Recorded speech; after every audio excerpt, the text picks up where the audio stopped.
Marcus Bellamy did not even wait for her to set down her suitcase. He looked her over the way a man looks at livestock he has already decided to send back. One long, slow sweep from her worn shoes to her tired face. And then he laughed. Not a polite laugh. Not an uncomfortable laugh. A loud, performative laugh that turned every head on that platform. "This," he announced to no one and everyone loud enough for the whole station to hear, "is what answered my advertisement." Evelyn Hartwell stood perfectly still. "I wrote that I needed a woman of means." He held up his hand to the small crowd that had gathered, as if presenting evidence in a courtroom. "She shows up with one bag and a dress she's worn on the train for 3 days." He took a step back and made a show of dusting off his jacket, like she had contaminated the air around him. "Go home, Miss Hartwell. You're no use to anyone out here." The platform went quiet. Then the whispers started. If you've ever watched someone decide to stop crying in public, that exact moment when the jaw sets and the eyes go flat and something behind the face simply closes, then you know the expression Evelyn was wearing when the loneliest cowboy in Willow Creek first saw her face. Before we go any further, if you're new here, please take a moment and subscribe to our channel so you never miss a story like this one. Hit that like button and drop a comment telling us what city or country you're watching from. These stories travel farther than any train, and we love knowing how far this one reaches. Now let's go back to Willow Creek. The December wind off the Wyoming mountains was the kind that didn't just make you cold. It found the spaces between your coat buttons, worked its way under your collar, and reminded you in a very personal way that the frontier did not care about your feelings or your plans. Evelyn Hartwell had been warned about Wyoming winters by exactly no one, because the people in Philadelphia who might have warned her were the same people who had watched her family lose everything and said nothing useful then either. She had read about Wyoming in books.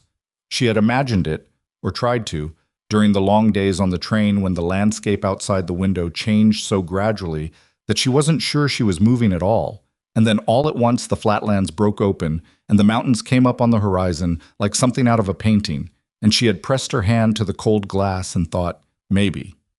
Maybe this is the beginning of something real. That was 6 hours ago. Now she was standing on the platform of Willow Creek's small station with her one suitcase at her feet and the sound of Marcus Bellamy's laughter still ringing in her ears, and the mountains didn't look romantic anymore. They looked cold and enormous and completely indifferent. She did not cry. She had made herself a promise on the train, sometime around the second night, somewhere in the dark middle of the country, where the stars were so thick they looked like spilled salt, that she would not cry in front of strangers. She had already done enough of that in Philadelphia. She had cried at the auction when her father's desk went for less than the cost of a good meal. She had cried in the lawyer's office when he explained with genuine sadness but very little help that the debts were more than the assets and the house would have to go. She had cried exactly once more after that, alone in the room she was renting above a bakery, and then she had decided she was finished. She was, apparently, not finished, but she locked it down. She felt it build in her chest, and she breathed through it, slow and deliberate, and she kept her chin level and her eyes dry, and she looked at Marcus Bellamy with an expression that gave him nothing. He didn't seem to notice or care either way. He had already turned back to the two men he'd been standing with, both of them in good wool coats and the kind of hats that cost money, and was saying something that made them laugh too. She couldn't hear the words. She didn't need to. She picked up her suitcase. She was not sure where she was going to go. Back east was not a real option. She had spent the last of what she had on the train ticket, and the letter had promised, in very specific terms, that everything would be arranged upon arrival. Room and board. A modest wage while things were settled. She had held that letter so many times it had gone soft at the folds, and she had believed it the way a drowning person believes a rope, which is to say, completely and without much examination of whether the rope was real. The rope had not been real. She had taken 3 steps toward the station door. She thought she might sit inside, get warm, think through her options with some degree of privacy, when she heard a voice. Not loud, not the voice of a man trying to make a scene, just a voice that somehow cut through everything else on that platform, the way a single clear note cuts through noise. "Bellamy." She stopped. Not because the voice was addressing her, but because something in the quality of it made her stop. The way a room goes quiet when lightning strikes close. She turned slightly, just enough to see. The man standing at the far edge of the platform was not the tallest man she had ever seen, but he held himself in a way that made you think he was. He was somewhere in his late 30s, with the kind of face that weather and work had carved into something that would have been called handsome if anyone had thought to use that word on a man who clearly hadn't been paying attention to such assessments. He was wearing a coat that had seen better days and boots that had seen worse ones, and he was looking at Marcus Bellamy with an expression so flat and so steady that it made Marcus Bellamy take a small, involuntary half-step backward. "Silas," Marcus recovered quickly, spreading his hands in the gesture of a man explaining something to a child. "Mind your business. This is a private matter. You're standing on a public platform." The man, Silas, walked forward. Not fast, not in a hurry. The walk of someone who has decided where he is going and is simply moving in that direction. "And you're loud enough for the whole town to hear. That makes it public." Marcus's jaw tightened. The woman misrepresented herself. Did she? It wasn't a question. The flatness of it, the complete absence of any credulity, made Marcus's face go slightly red. "She claimed to have resources. She has—" He gestured toward Evelyn's suitcase with open contempt. "That." Silas looked at the suitcase. Then he looked at Evelyn. Not the way Marcus had looked at her. Not assessing, not calculating. He looked at her the way you look at someone when you're trying to understand something, and for a moment she felt entirely seen in a way that was almost uncomfortable. "How long was she on the train?" Silas asked, still speaking to Marcus, but watching Evelyn. "I don't see what that 3 days looks like. Maybe 4. He turned back to Marcus. "She crossed most of the country on your word, and the first thing you do is make a joke of her in front of the whole town." "She's not what I—" "She's standing right here," Silas said, and there was something in his voice then, just a flicker, quickly controlled, that sounded like actual anger. "You could try talking to her."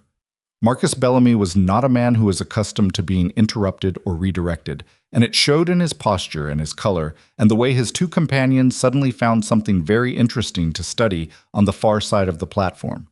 He drew himself up and said, with great dignity and very little grace, "I have nothing further to discuss with her. The arrangement is ended. Whatever she does next is her own affair." He turned and walked away. His two companions followed him without looking back. Evelyn watched them go. She was aware that people were watching, not as many as before, the crowd having dispersed somewhat once the entertainment seemed to be over, but enough. A woman in a heavy coat near the station door, a man with a wagon who had stopped loading to watch, 2 younger men leaning against the wall who were whispering to each other and glancing at her. She picked up her suitcase again. "You don't have to go anywhere right this minute," Silas said. She looked at him. Up close, he had a scar along his jaw, thin and old, and his eyes were a very particular shade of gray-green that reminded her of the ocean on a cloudy day, which was an absurd thing to be noticing given the circumstances, and she filed it away in the part of her mind that handled irrelevant observations and kept moving. "I don't know anyone here," she said. Her voice came out steadier than she expected. "I don't have resources, as Mr. Bellamy was kind enough to announce to everyone. I'm not sure what options you think I have." "I know a woman at the boarding house on Mill Street," he said. "She's fair and she doesn't ask a lot of questions. You could get warm and eat something and think through what you want to do."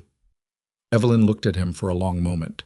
She was trying to assess him the way she had learned to assess things quickly, what people wanted, what they cost, whether the offer was real or whether there was something under it that would turn out to be something else entirely. She couldn't read him, which was unusual and which she noted. "Why?" she said simply.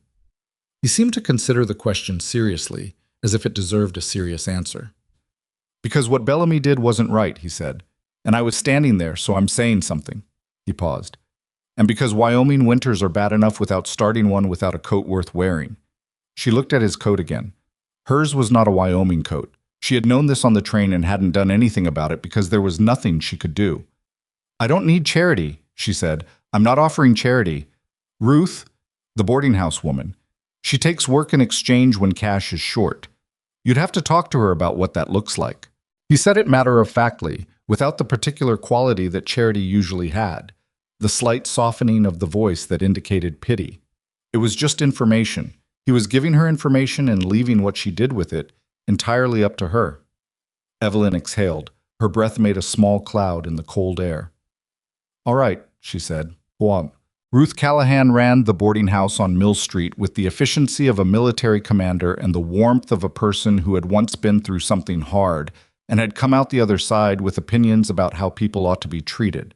She was somewhere in her 60s, with gray hair pinned up in a way that suggested it had been put up quickly and would probably stay that way until she decided it was time to take it down. And when Silas walked Evelyn through her door and explained the situation in about 4 sentences, she looked at Evelyn for a long moment and then said, "Kitchen's in the back, soup's on the stove. Get warm and we'll talk." She didn't say anything about Bellamy. She didn't offer any comments about the state of Evelyn's coat or the number of her bags or the situation she'd arrived in. She just pointed at the kitchen like it was obvious, which Evelyn found so unexpectedly decent that she had to look at the floor for a moment before she could follow the direction. The soup was venison, which Evelyn had never eaten before, and it was very good. She sat at the kitchen table and ate and let herself be warm, and she thought about what she had left and what she had to work with. The list of the first was short. The list of the second was not as short as she'd feared, if she was honest with herself. She was educated. She could manage accounts and keep records and write well, having done all of that for her father before the business went under.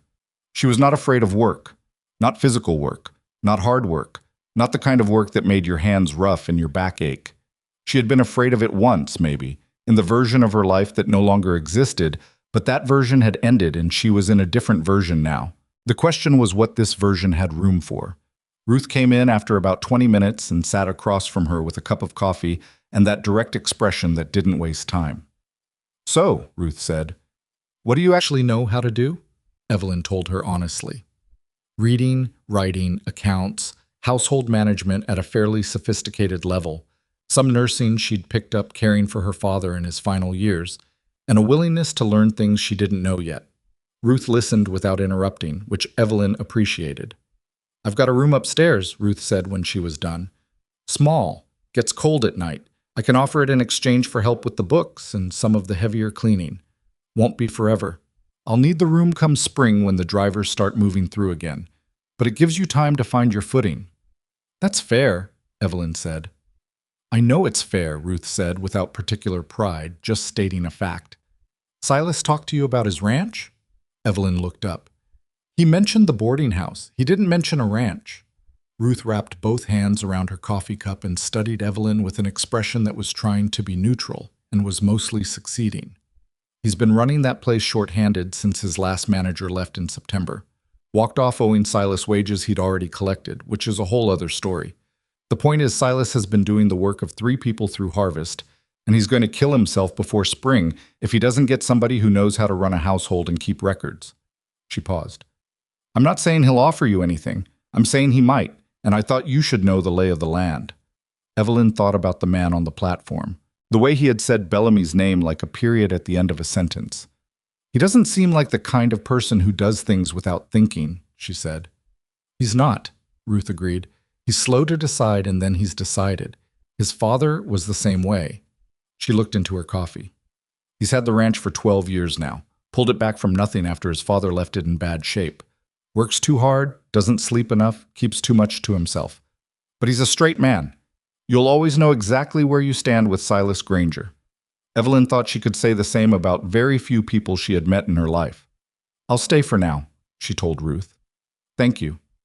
Ruth nodded once, like that was settled, and got up to refill her coffee. The next morning, Evelyn woke to the sound of wind and the smell of coffee from downstairs, and she lay in the narrow bed in the small, cold room and looked at the ceiling and took stock of herself. She was 31 years old. She was in Wyoming. She had $11 in her bag, which was not enough to get anywhere useful. She had no family to return to, no position to return to, nothing in Philadelphia that was waiting for her. The advertisement she had answered was gone, the arrangement it promised was gone, and the future she had spent 4 months imagining during the train ride was gone. She had herself. That was what she had. She had always been privately of the opinion that she was more capable than the world had given her room to be. Her father had been a good man, but a traditional one, and the business he ran had not had a place for a daughter in any formal sense, even when she was the one keeping his record straight and catching the errors that would have cost him considerably more if they'd gone uncorrected. She had been competent in the shadows of other people's plans for most of her adult life. She was done with shadows. She got up. She made the bed with the habit of someone raised to make beds before they did anything else. She washed her face with the cold water in the basin, and she went downstairs and she asked Ruth what needed doing. Ruth had a look on her face that was almost, not quite, but almost, approval. The morning passed in work that Evelyn knew how to do and some that she didn't. She reorganized the boarding house ledger, which had fallen behind by 3 weeks, and she found 2 billionaires that Ruth had missed, one in Ruth's favor and one against her, and she pointed both of them out with equal frankness. Then she helped haul laundry water and scrub the upstairs landing, which was a different kind of work but not one she refused. By noon she had learned several things about Willow Creek.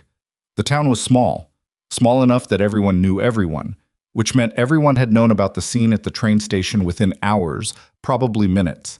Small enough that Marcus Bellamy was a significant figure, with interests in at least 3 of the larger ranches in the valley, and a social position that made him difficult to argue with. Small enough that Silas Granger's name came up in nearly every conversation Ruth had with the people who passed through the boarding house that morning, always with a particular quality: respectful, slightly careful, never easy. Ruth's husband came through the kitchen around noon, a quiet man named George who worked at the livery stable and had the kind of face that had permanently settled into an expression of mild, contemplative sadness.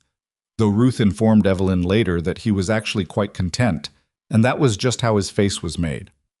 "Bellamy was at the saloon last night," George said, helping himself to coffee, "talking about the Granger property."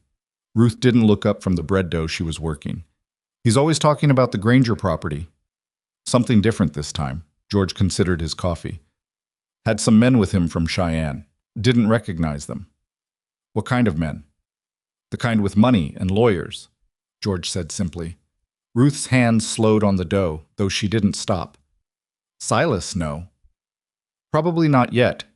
Evelyn was supposed to be noting a figure in the ledger, but she had stopped moving her pen. She was listening, and she knew she shouldn't be listening in the way she was, cataloging, filing, noting the names and the implications and the particular quality of George's voice when he said "men with money and lawyers," which was the voice of a man who had seen trouble come in that shape before and recognized its outline. "The Granger land sits right between 2 of Bellamy's properties," Ruth said to Evelyn later, not because Evelyn had asked, but in the way of a woman who had decided this person needed to know the local terrain. If Silas sold or was forced out, Bellamy's holdings would nearly double. He's been trying to get that land for 6 years. Silas keeps saying no. "And Bellamy doesn't like being told no," Evelyn said. Ruth smiled, the way you smile at someone who has understood something quickly. "No," Ruth agreed. "He does not." Silas came by that afternoon. He didn't make an occasion of it. He came through the back door the way he apparently always came through Ruth's back door, hung his coat on the hook like he'd done it 1,000 times, accepted the coffee Ruth pushed at him without being asked, and sat down at the kitchen table. He noticed Evelyn immediately. She was at the far end of the table with the ledger open in front of her, and she looked up when he came in, and there was a brief moment where neither of them said anything. "You're still here," he said. It wasn't a question or a judgment, just an acknowledgement. "I'm still here," she confirmed. He sat down with his coffee. Ruth had vanished in the way that Ruth apparently vanished when she decided she had things to do elsewhere, which Evelyn was beginning to suspect was deliberate. "How are you settling?" Silas asked. "Ruth's been kind," Evelyn said. "I've been earning my keep." He nodded, looking at the ledger with a neutral expression. "That are books?" "Yes. They were 3 weeks behind. I'm catching them up." He looked at her then, a proper look, assessing in a different way than Marcus Bellamy had assessed her. Not pricing, not dismissing, measuring something else. She wasn't sure exactly what. "Can you read ranch accounts?" he asked. "Not household books. The kind that track cattle numbers, feed costs, land payments, hired wages." "I can read any accounts," she said carefully. "I'd need someone to explain the specific categories, but the principles are the same." He was quiet for a moment. She let the quiet sit without trying to fill it, which seemed to be the right call because he nodded slightly, as if she'd passed some unspoken test by not rushing to fill the silence. "I've got a proposal," he said. "If you're willing to hear it." "I'm listening." He set his coffee cup down and folded his hands on the table, and she had the impression of a man who had worked out what he was going to say and was going to say it straight, without ornament. My ranch is short on help. I lost my manager in the fall. He walked off with 2 months of wages I'd already paid him. I've been running the house, the accounts, and the cattle work myself since then, and I'm behind on all three. A brief pause. I need someone who can manage the house and the books, not hire the cattle hands. That's my job. But keep the household running, track the finances, and be honest with me when the numbers look wrong. Evelyn waited because she could tell he wasn't finished. I'm not offering marriage, he said, and he said it plainly and without embarrassment. I know that's what brought you out here, and I know that's not how this is starting. What I'm offering is work. Fair wages, room and board, and a 6-month arrangement. At the end of 6 months, you have money you've earned and you make whatever choice you want to make about what comes next. She looked at him. That's it? That's it? No conditions? Honest work, honest pay, he said. And I'd ask that if you find something in the books that concerns you, you bring it to me directly instead of deciding to handle it yourself. I've had people handle things themselves before. It doesn't end well. Evelyn thought about the letter she'd carried across the country. The arrangement that had dissolved the moment she stepped off the train. She thought about Philadelphia and the future that no longer existed there, and the future that did not yet exist anywhere. I'll need to think about it, she said. Something that might have been respect moved briefly across his face. All right, he said. He stood, picked up his coat from the hook by the door. I'll come by tomorrow. Mr. Granger. He paused with his coat half on. The men who were with Bellamy last night, the ones from Cheyenne. Do you know what they wanted? He went very still. It was a small stillness, not dramatic, not theatrical. Just the kind of stillness that happens when someone's mind is moving very fast underneath a very quiet surface. Where did you hear about that? He asked.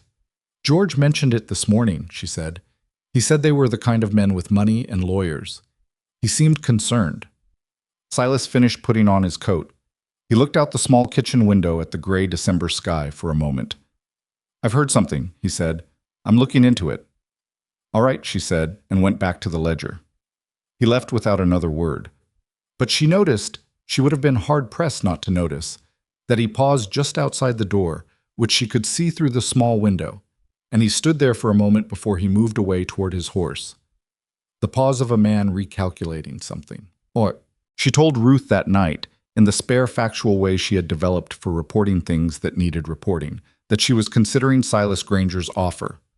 Ruth was sitting by the fire, mending a sock with the focused concentration of someone who took small repairs seriously. What's stopping you? Ruth asked. The obvious things, Evelyn said. I don't know him. I don't know the ranch. I don't know what honest work, honest pay looks like in practice versus in a kitchen conversation. Fair, Ruth said. What else? Evelyn thought about it honestly. The situation with Bellamy. If those men from Cheyenne are what George thinks they might be, and if Bellamy is already… She stopped. I'm saying that if I take this job, I might be stepping into something larger than a household management arrangement. Ruth looked up from the sock. Would that stop you? She asked. Evelyn considered the question with the seriousness it deserved. No, she said. I'd want to know what I'm stepping into. But no. Ruth went back to her mending. Silas is a good man, she said. I'm not saying that like a recommendation in a business letter. I'm saying I've known him since he was a boy, and he's never been anything other than what he says he is. That's rare enough that it's worth saying straight. Evelyn looked at the fire for a while. I'll tell him yes tomorrow, she said. She did not sleep well that night. Not because she was afraid exactly, but because she was thinking, which was sometimes harder than being afraid. She thought about the ranch she had never seen and the man who ran it. She thought about the Cheyenne men and what George's voice had sounded like, saying money and lawyers. She thought about Bellamy on the platform, the way he had laughed, the way the crowd had laughed with him, and the way Silas had walked across that platform without hurrying and said the man's name like a full stop. She thought about what it meant to start something, really start something, not as someone's arrangement or someone's answer to an advertisement, but as herself, with her own 2 hands and the particular set of skills she had never been given proper room to use. She turned over in the narrow bed and looked at the dark ceiling. She had crossed half a country on the word of a man who thought she was going to be useful to him. The least she could do was cross a few miles on her own judgment. In the morning, Silas came as promised. He came through the back door again, hung his coat, and this time he brought something with him. A ledger book, the ranch kind, thicker and more worn than Ruth's. He set it on the table without explanation and sat down. Evelyn sat across from him and opened the ledger to the first page. She did not say anything for a few minutes. She read. She turned pages. She went back to reread something, and then forward again, and she pressed her fingers against a particular column of figures with a small frown that was not theatrical. It was just her face when she was doing arithmetic in her head, and the answer was coming out wrong. This column, she said. September. The feed costs. What about them? The numbers don't add up to the total listed. She turned the book around so he could see. Someone added this column wrong, or the entries are wrong. Either way, you've been operating on an inaccurate figure for 3 months. He leaned forward and looked at the column. He looked at it for a long moment. My last manager kept those books, he said. I know, she said. And then, because she had decided to be exactly as direct as he was, how much did he take from you? A long pause. More than I know, probably, he said finally. That's part of why I need someone in those books who isn't going to be afraid to find things they don't want to find. Evelyn looked at him across the kitchen table. I'm not afraid of bad numbers, she said. Bad numbers are just information. They tell you where the problem is. That's better than not knowing. Something shifted in his expression. Not dramatically, but it shifted. Is that a yes? He asked. That's a yes, she said. He nodded once. I took the ledger back and tucked it under his arm. He stood and reached for his coat. I'll bring the wagon tomorrow morning, he said. Early. The road to the ranch is better in the first part of the day before the freeze softens. I'll be ready, she said. He went to the door, and then he stopped and he turned back. And she braced herself for some condition she hadn't heard yet, some qualification that would change the shape of what she'd just agreed to. Instead, he said, What Bellamy did at the station. That's not how this town treats people, as a general rule. She looked at him. I know, he said simply. I just thought you should know I know. Then he went out into the December morning, and Evelyn sat at Ruth's kitchen table with the ledger's ghost still in front of her and thought that she had, against fairly substantial odds, found herself in a place where at least one person was willing to say what was true without needing anything from her in return. It wasn't a ranch yet. It wasn't a life yet. It wasn't anything she had planned. But it was honest, and right now, honest was enough. Outside, the Wyoming wind had settled briefly into something almost quiet, just for a moment, just long enough to notice. She stood up and went to help Ruth with the morning dishes, and she did not look out the window after the sound of the wagon wheels on the frozen road, though she was aware of exactly how long it took for that sound to disappear into the cold distance. Tomorrow she would see the ranch. She didn't know yet what she was riding toward. She had stopped, somewhere around the second night on the train, needing to know. The wagon ride to the Granger Ranch took the better part of 2 hours, and Silas drove it the same way he seemed to do most things, without unnecessary conversation, but not with coldness either.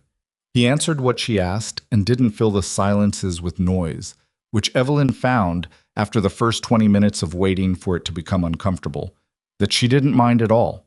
She had packed everything she owned in the same worn suitcase she'd arrived with, which took about 8 minutes and left her with extra time to sit with Ruth over a last cup of coffee before the wagon came. Ruth had pressed a pair of wool-lined gloves into her hands at the door. Proper Wyoming gloves, the kind Evelyn's coat had been pretending it didn't need, and had said only, "Come back if you need to," which was the most useful goodbye Evelyn had ever received. The road out of town was frozen hard and relatively smooth for the first mile, and then the terrain changed, opened up, and became something else entirely. She had tried to imagine the ranch from Ruth's description and from the figures in the ledger, the size of the property, the number of cattle, the rough geography of a place that sat between two of Bellamy's holdings like a stone in the middle of a road. She had imagined something functional and worn, which turned out to be accurate, but she had not quite managed to imagine the scale of the land itself. The way it spread out from the road in every direction with a kind of indifferent enormity that had nothing to do with her or her plans or anything she had expected from her life. "It's bigger than I thought," she said. "The valley is." He didn't look at her, watching the horses and the road. The ranch itself is about 400 acres. Doesn't sound like much until you're trying to manage it short-handed. How many head of cattle? 212, last count. A brief pause. Lost 3 in the early cold. Might lose more if this winter runs long. She noted the way he said it, flat and factual, but with something underneath. That was not quite grief and not quite worry, but lived in the same neighborhood as both. The losses were numbers, but they were also something he felt, and he wasn't performing the feeling, which meant he probably didn't know she could hear it. She looked at the road ahead and said nothing, because there was nothing useful to say. The ranch house came into view around a long bend, and her first real look at it confirmed what the September ledger had suggested. This was a place that had been trying to hold itself together with insufficient resources for at least a year. The main house was solid, built from good timber and built to last, but it had the look of somewhere that had been maintained by a person doing 3 jobs at once and not quite keeping up with any of them. A shutter on the east window was hanging at a wrong angle. The porch steps had a split board that someone had put a rock next to as a warning and then apparently not gotten back to. The yard between the house and the barn had a fence section that was repaired with wire rather than the original post and rail, clearly temporary, clearly months old. She cataloged these things without comment because that was what she did. She looked at what was in front of her and filed it accurately, without adding drama or taking away truth. Silas pulled the wagon up and set the brake, and 2 men came out of the barn. They were looking at her the way people in small frontier communities looked at a new thing. Not hostile, but assessing, with the particular reserve of people who had learned that new arrivals were often temporary and rarely as useful as advertised. Tom, Caleb. Silas climbed down. This is Miss Hartwell. She'll be managing the house and the accounts. Tom was the older of the 2, somewhere in his 50s, heavy through the shoulders, with a gray beard and the deliberate movements of someone who had been working with his body long enough that every motion was efficient and considered. He gave Evelyn a short nod that was respectful without being warm. Caleb was younger, 25 at most, with an open face and the look of someone who had not yet fully decided what he thought about most things. He said, "Ma'am," and looked briefly at his boots. "Is there anyone else?" Evelyn asked Silas. "Pete comes in 3 days a week from town," he said. "Helps with the heavier cattle work. It's the 3 of them and me through winter." 4 people to run a 400-acre ranch through a Wyoming winter. She did the arithmetic on that quietly and kept her expression even. "All right," she said. "Can someone show me the house?" The inside of the house was better than the outside, or at least it was structurally sound, which was the more important quality. It was a working man's house, meaning it had been set up for function rather than comfort, and somewhere in the past year the function had slipped as well. The kitchen was the worst of it. Not dirty, exactly, but disordered in the particular way that happens when someone capable is managing it between 50 other demands. Supplies stored in ways that made them hard to find. Inventory that hadn't been properly tracked. A burn mark on the stovetop that told a story about someone cooking while tired and distracted. She stood in the kitchen doorway for a moment and looked at it. Then she rolled up her sleeves, which were not ideal for this kind of work, but were all she had, and she started. She didn't ask permission. She didn't announce what she was doing. She just started, moving things to where they made more sense, finding the pattern of the kitchen underneath the disorder, locating the supplies that existed and noting the ones that needed replacing. She found a shelf of ledger books at the back of a pantry closet, which she set aside for later. She found a box of receipts that had been stuffed into a flour tin, which she also set aside. She found, in a lower cabinet, a collection of tools that had been stored in the kitchen, presumably because someone had run out of places to put them and had not found the time to move them. She put the tools on the back porch with a note tucked under them that said simply, "These belong in the barn." Silas found the note about an hour later when he came in for water. He stood at the back door and read it, and she watched him, from across the kitchen, decide something. She wasn't sure what. He picked up the tools and took them to the barn without a word, and when he came back, he poured himself water and looked at the kitchen with an expression that was somewhere between startled and something more complex. "It looks different," he said. "It'll work better," she said. "I need to do a proper inventory before I can tell you what's short. I found receipts in a flour tin." "He kept things his own way," Silas said, meaning the former manager, and there was a flatness in how he said it that suggested he was being charitable and knew it. I'll need 2 days to straighten the accounts before I can give you a real picture, Evelyn said.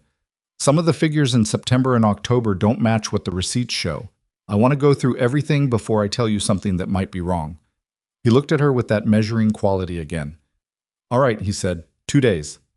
She spent those 2 days at the kitchen table with every ledger and every receipt she could find spread around her in a system that would have looked like chaos to anyone who didn't know how she thought, but which she navigated with the focused precision of someone who had learned to do this work in real conditions rather than in theory. Tom came through twice and looked at the papers with an unreadable expression. Caleb came through once, saw the scope of what she was doing, and left again quickly. Silas did not come in to watch or hover, which she found she was grateful for. What she found in the books was not good. It was not catastrophic. The ranch was not in the kind of trouble that couldn't be recovered from. But it was bad enough, and the badness was concentrated in a specific pattern that was not accidental. The former manager had not made random errors. He had made consistent errors, always in the same direction, always small enough to be plausible as mistakes, always in the accounts that were hardest to verify quickly, feed costs inflated, wages recorded for days that hadn't been worked, supply purchases that didn't match any corresponding delivery records. It was theft. Careful, patient, sustained theft. She sat with it for a while before she said anything. She needed to be sure, not because she doubted her arithmetic, but because accusing a man of deliberate fraud, even a man who had already left, was not something she was going to do imprecisely. She was sure. She found Silas in the barn late on the second afternoon. He was working on a bridle, one of those focused repetitive tasks that leave part of the mind available, and he looked up when she came in. "You've got something," he said. It wasn't a question. "I do," she said. She held the summary sheet she'd written, 3 pages, not extensive, just the key figures with the receipts they referenced. "Do you want me to walk through it with you, or do you want to read it first?" "Walk me through it." She did. She was direct, and she did not soften any of it, and she did not editorialize beyond what the numbers showed, because the numbers were already saying plenty without her adding to them. She went figure by figure, receipt by receipt, showed him the pattern, showed him the total when you added all the inconsistencies together. He listened without interrupting. His hands had gone still on the bridle about 30 seconds in, and they stayed still. When she finished, the barn was quiet for a long moment. "How much?" he said. "The most conservative figure is $460, she said. "If the feed inflation goes back further than September, it could be more. I didn't want to go further without asking you." He set the bridle down very carefully on the workbench beside him. "Go back further," he said. His voice was quiet and entirely flat. "I will," she said. Silas. It was the first time she had used his given name, and she hadn't planned it. It had just come out, because what she was about to say felt like it needed to be said directly, and Mr. Granger was too much distance for it. "This is recoverable. I want you to hear that first. The ranch is still running. The cattle numbers are real. What he took was real money, but it wasn't structural." He looked at her. "I know," he said after a moment. "I'm not—" He stopped, pressed his hand flat on the workbench. "I trusted him. He came recommended by someone I trusted, and Another stop. "Never mind." "It's not never mind," she said, with more directness than she had planned. "It makes sense that you're angry. You should be angry. But it can't be the thing that gets in the way of fixing what needs fixing." He looked at her again, and this time there was something in the look she couldn't entirely read. "You're fairly direct," he said. "You said you wanted honesty when the numbers looked wrong," she said. "The honesty works the same way in conversation." Something happened at the corner of his mouth. Not quite a smile, but the very beginning of one, the muscle movement that comes before the smile, when a person is not in the habit of smiling easily. "All right," he said. He picked up the bridle again and set it aside. "Show me where to start." The first week on this ranch was the hardest thing Evelyn had done in recent memory, and she had done some hard things. The problem was not the work itself. She had known the work would be hard. The problem was the combination of the work with the learning the rhythms of a place she didn't know yet, learning what needed doing before it was obvious it needed doing, learning the personalities of 3 men who were not hostile, but who were watching her with the measured skepticism of people who had seen temporary arrangements come and go. Tom was the one she needed to read most carefully. He was the senior hand, the one who had been on the ranch longest, and his opinion would shape how the others saw her. He was not unfriendly. He was also not approachable, which was a distinction she had learned in childhood and filed under important differences. She watched him for the first 3 days and learned things. He took his coffee with 1 spoonful of sugar and would not say so if someone gave him 2, but would look at the cup with a very slight pinch around the eyes. He kept his tools in a specific order and got quietly, efficiently irritated when something was in the wrong place. He cared about the cattle with a practical, unglamorous devotion that expressed itself as attentiveness rather than sentiment. On the 4th day, she put 1 spoonful of sugar in his coffee without being asked, and she had reorganized the tool shed slightly differently than the house, specifically so that his tools were exactly where he was used to finding them, because she had noticed and arranged accordingly. He looked at the coffee. He looked at the tool shed. He didn't say anything, but that evening, when she was hauling water from the well, her arms burning in the particular way that told her she was using muscles that had previously been theoretical, he appeared beside her and took the heavier bucket without discussion and carried it the rest of the way to the house. He handed it to her at the door and went back to the barn. Evelyn stood there for a moment with both buckets and a feeling she couldn't name precisely, except that it was warm. Caleb was easier. Caleb was young enough that he hadn't yet built the kind of walls that take years to construct and maintain, and he was curious about her in the direct way of someone who hadn't learned yet to pretend he wasn't curious. He asked her, 3 days in, while they were both in the kitchen at the same time. She was doing accounts. He was looking for something he couldn't find, where she was from. Philadelphia, she said. He turned around with the expression of someone hearing the name of a foreign country. You came from Philadelphia to here, he said. I came from Philadelphia to Willow Creek first, she said. Then here. Why? She looked at him. He was not being rude, just genuinely asking, with the uncomplicated curiosity of a 20-something who wanted to know how the world worked. Because things change, she said, and you go where the path is, not where you planned. He thought about that with the concentrated expression of someone taking it seriously. Did you plan for here, he asked. No, she said, but I'm here. He seemed to find that a reasonable answer because he nodded and found whatever he was looking for and went back outside. After that, he started talking to her the way you talk to someone you've decided is not a temporary visitor. Small things, observations, the news he picked up on his days in town. She listened and responded and did not treat it as insignificant, because it wasn't. Silas was the most complicated equation of the 3. He was present and he was not, if that made any kind of sense. He was physically at the ranch, working from before dawn to after dark, and she saw him regularly throughout the day. But he kept himself at a particular remove that was not unfriendly and not cold, but was very deliberate. He answered questions honestly and completely. He explained anything she asked about the ranch without impatience. He thanked her when she did something that saved him time or money, which was not a given with men of his type and generation. But he didn't offer anything that wasn't directly functional. He didn't talk about himself. He didn't talk about the ranch's history beyond what was needed to explain a current situation. There was a space around him that was as clearly marked as a fence line, and she found herself, in idle moments she didn't have many of, wondering what was on the other side of it and why he kept it so carefully enclosed. She did not push. That was not in her nature, and it was not appropriate, and she was here to do a job, not to satisfy her curiosity about the man who had offered it. She pushed the thought to the side and went back to the accounts. It was on a Thursday in the 2nd week, which was the day Silas had ridden out early to check the northern fence line, that the first real trouble announced itself. She was in the kitchen working through a stack of old receipts when she heard the sound of hooves in the yard. Not Silas's horse, wrong rhythm, multiple animals. And she went to the window. 2 men she didn't recognize were pulling up near the barn.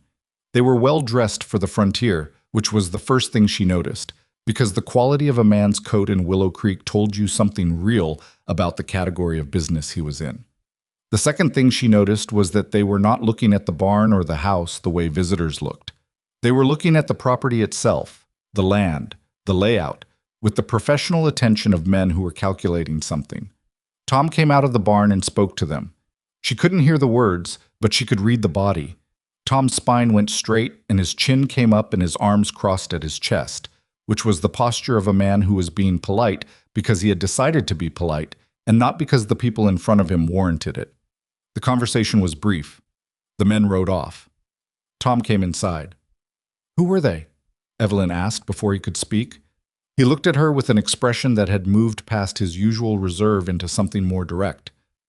"Names were Haverford and Crane," he said. "Said they were surveyors. Wanted to know if they could walk the eastern border." He paused. "I told them they needed to talk to Silas." "Surveyors," she said. She thought about George's voice saying men with money and lawyers. "What did they say when you told them that?" "That they'd come back," Tom said. She looked out the window at the empty yard. "Tom, has Bellamy sent people to look at this land before?"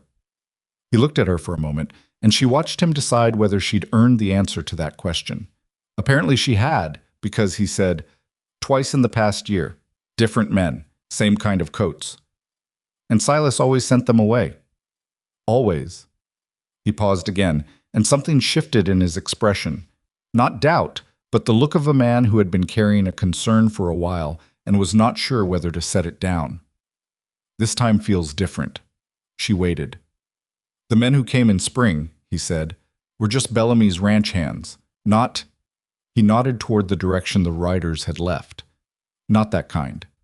She understood what he meant. Ranch hands were a negotiation. Men in good coats were a different level of intention. She went back to the kitchen table and pulled out a piece of paper. When Silas came back at midday, she was standing on the porch with the paper in her hand, and she told him clearly and in order what had happened, what she'd observed, and what Tom had said. He stood at the base of the porch steps with his hat in his hand and listened with the particular stillness he had, the kind that meant he was thinking very fast, very quietly. And when she finished, he looked at the eastern horizon for a long moment. "Haverford," he said. "He works out of Cheyenne. Contract surveyor. Works for legal proceedings." Her stomach dropped slightly, though she kept her face even. "Legal proceedings meaning," she said. "Meaning someone is building a case," he said. "For a land claim or a challenge to the deed." He put his hat back on. "Or a forced sale on the grounds that the property can't sustain its debts." She looked at him. "Can it? Sustain its debts?" The pause before he answered was about a half-second too long. "Right now," he said. "It's close enough that it matters." She looked at the paper in her hand and then at him. "Then that's what we work on first," she said. He looked at her with an expression she couldn't catalog yet. It was outside the range of what she knew of him so far, and she filed it without a label, to be identified later. "You said we," he said. She had. She hadn't thought about it before she said it. "I'm running your books," she said. "If the books are what they're going to use to challenge you, then yes, we." He held her gaze for a moment. "All right," he said quietly. They went inside and sat at the kitchen table, and she spread out what she'd been working on, and they spent the next 3 hours going through every debt, every asset, every figure with any bearing on what the ranch owed and what it had. She asked questions and he answered them, and occasionally she pushed back on an answer that didn't sit right and he reconsidered it, and occasionally he flagged something she had classified wrong and she corrected it without defensiveness, because being corrected on facts was not the same as being wrong about character. It was the first real working conversation she had seen him commit to, not answering questions, but actually thinking alongside another person. He was good at it when he let himself, she noticed. He had a precise, ordered mind underneath the reserve. By the time the afternoon was gone and the kitchen had gone dim enough that she lit the lamp, they had a clearer picture than either of them had started with. The picture was not comfortable, but it was real, and real was something she could work with. "There are 3 places where the numbers can improve," she said, "legitimately and quickly enough to matter." She put her finger on the first column. "Feed costs. Your former manager was inflating the supplier invoices. If we go directly to the supplier and renegotiate on the real figures, you save roughly $40 a month through winter." "Harlan at the feed store," Silas said. "He'll deal straight. It was the billing through the manager that went wrong." "Second," she moved her finger, "the cattle that you'd marked as potential losses. 2 of the 3 that died had some recoverable value, hides and 1 partial sale. That's not in the ledger at all, which means it's an uncredited asset." "I didn't think to record it," he admitted. "It felt like a loss, so I put it in the loss column and stopped thinking about it." It's still a loss, she said, but a smaller one.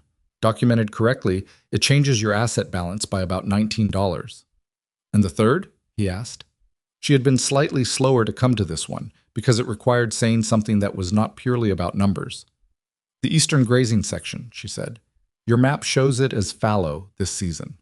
If it can be brought back into use by spring, not for cattle, the pasture isn't ready for that, but for lease, another rancher with smaller acreage and more cattle than space. He was quiet. That's a discussion with Tom, he said. He knows that section better than I do. There were drainage problems 2 years ago. Then have the conversation with Tom, she said. It's not something I can assess from the books.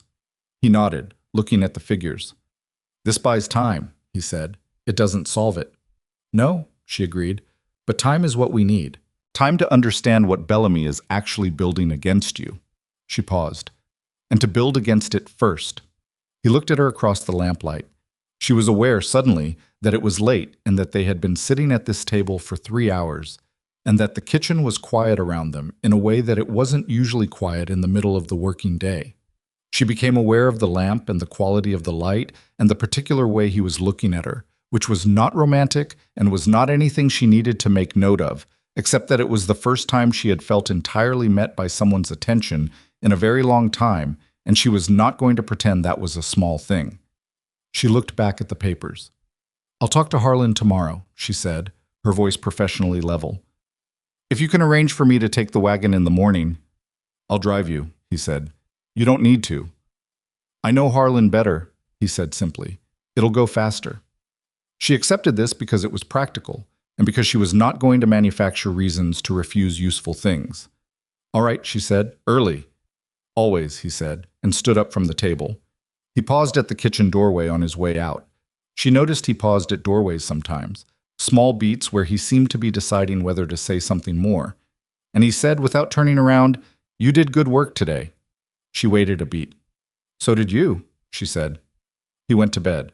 She sat at the table for a while longer with the lamp and the ledgers and the map, and she thought about men in Cheyenne coats coming to survey property lines, and she thought about the particular precision of the plan she was beginning to see the shape of, which was not a plan she had agreed to be part of when she accepted this job.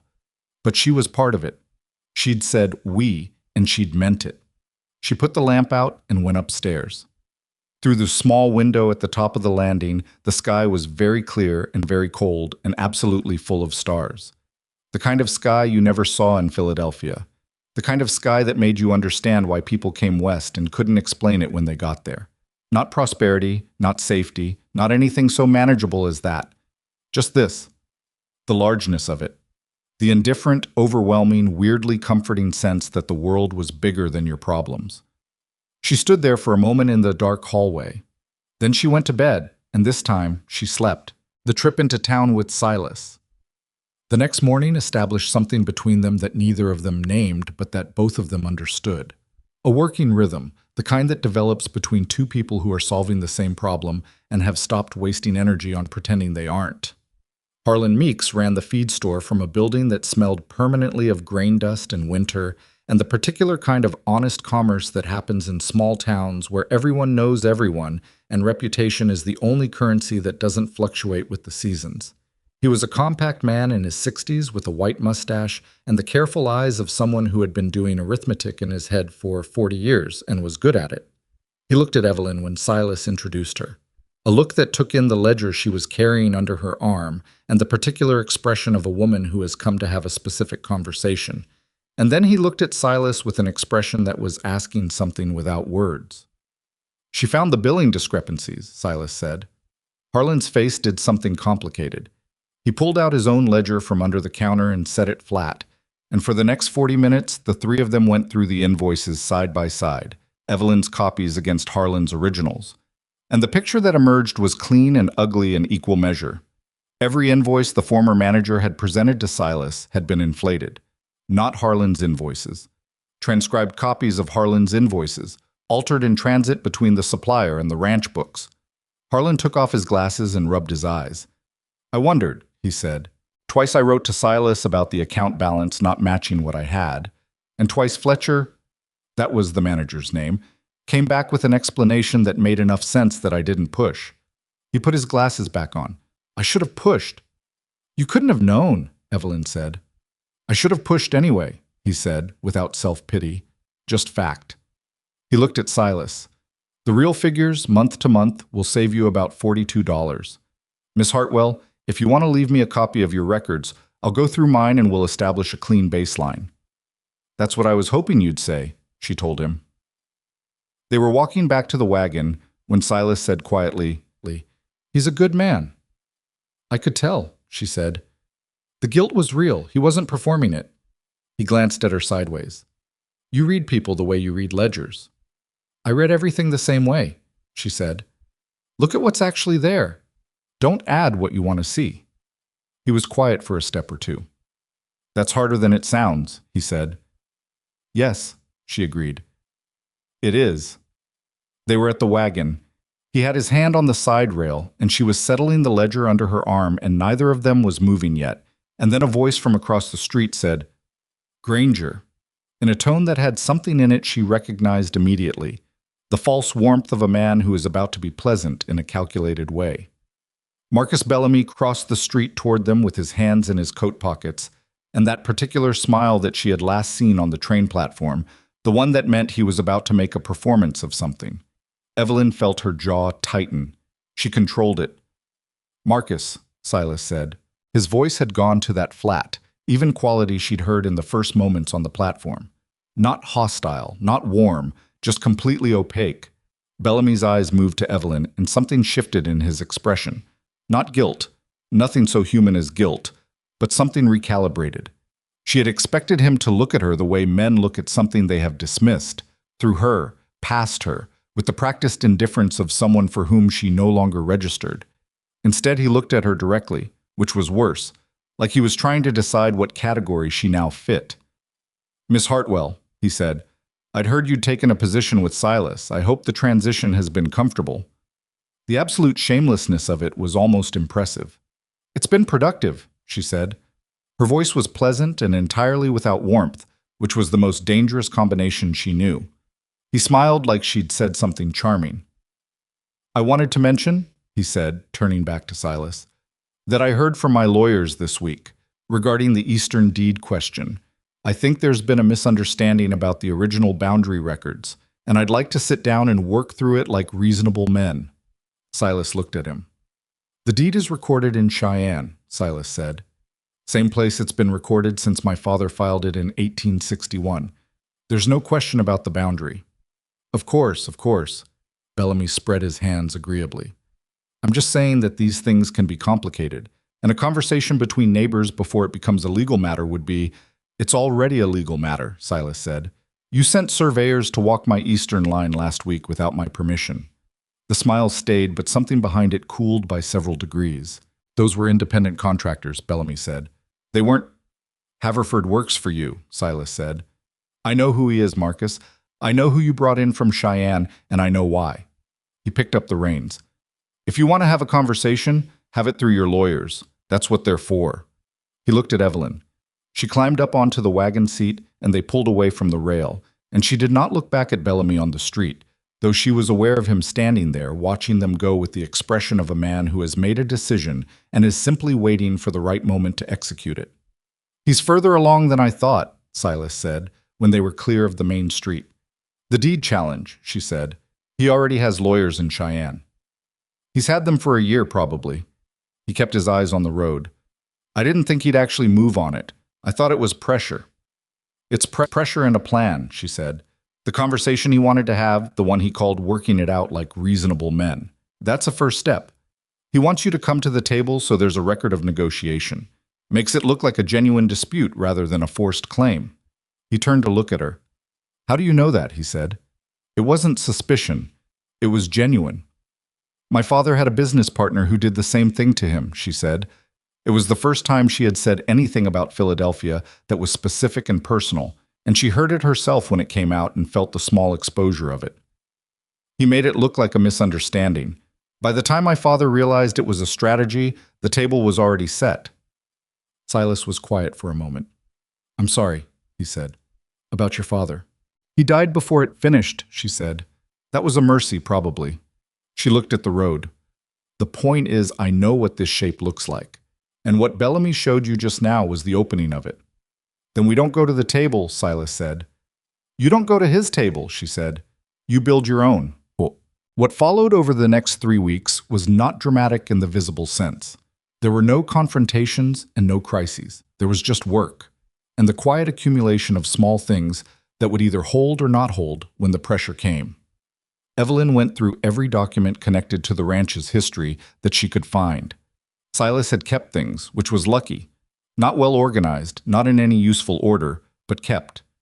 She found his father's original deed filing, a survey map from 1863, letters between his father and the county recorder's office, and a chain of title documents going back to the original land grant.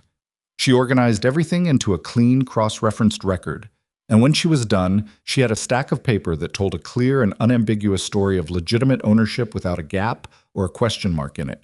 She sent a copy to an attorney in Cheyenne, not through Bellamy's people, but through Ruth, who knew a woman whose husband had dealt with the same firm and found them honest. It cost $12, which she noted in the ledger as a legal expense, and Silas signed the authorization without asking her to justify it, which she appreciated. The feed costs settled into their correct figures, which gave them a real number to work against. The eastern pasture question she raised with Tom was more complicated than she'd hoped. The drainage problem from 2 years before had left the soil in a condition that would need one more season to fully recover.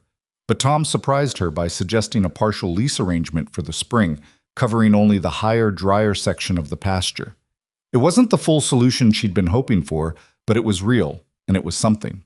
She and Tom had arrived in these weeks at something that looked almost nothing like friendship and was clearly not that, but was a kind of mutual respect that had its own weight. He talked to her differently now. Still not easily, still with that economy of words that seemed to be constitutionally his, but directly. Like she was a person whose time had value.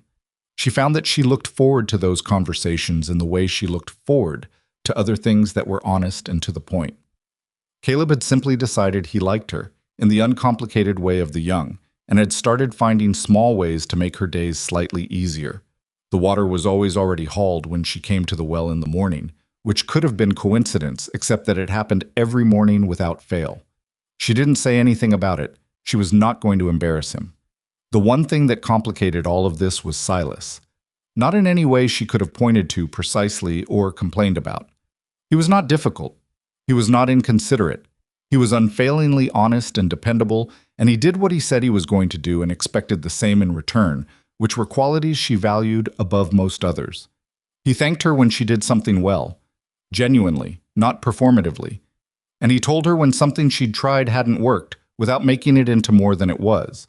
The problem, if she was going to call it that, was the fence line, the one he kept so carefully maintained around himself. She noticed it most in the evenings, when the work was done and there was sometimes a brief hour before dark, where they found themselves in the same room, her at the table with papers, him with coffee, both of them tired in the particular way that working people are tired at the end of real work.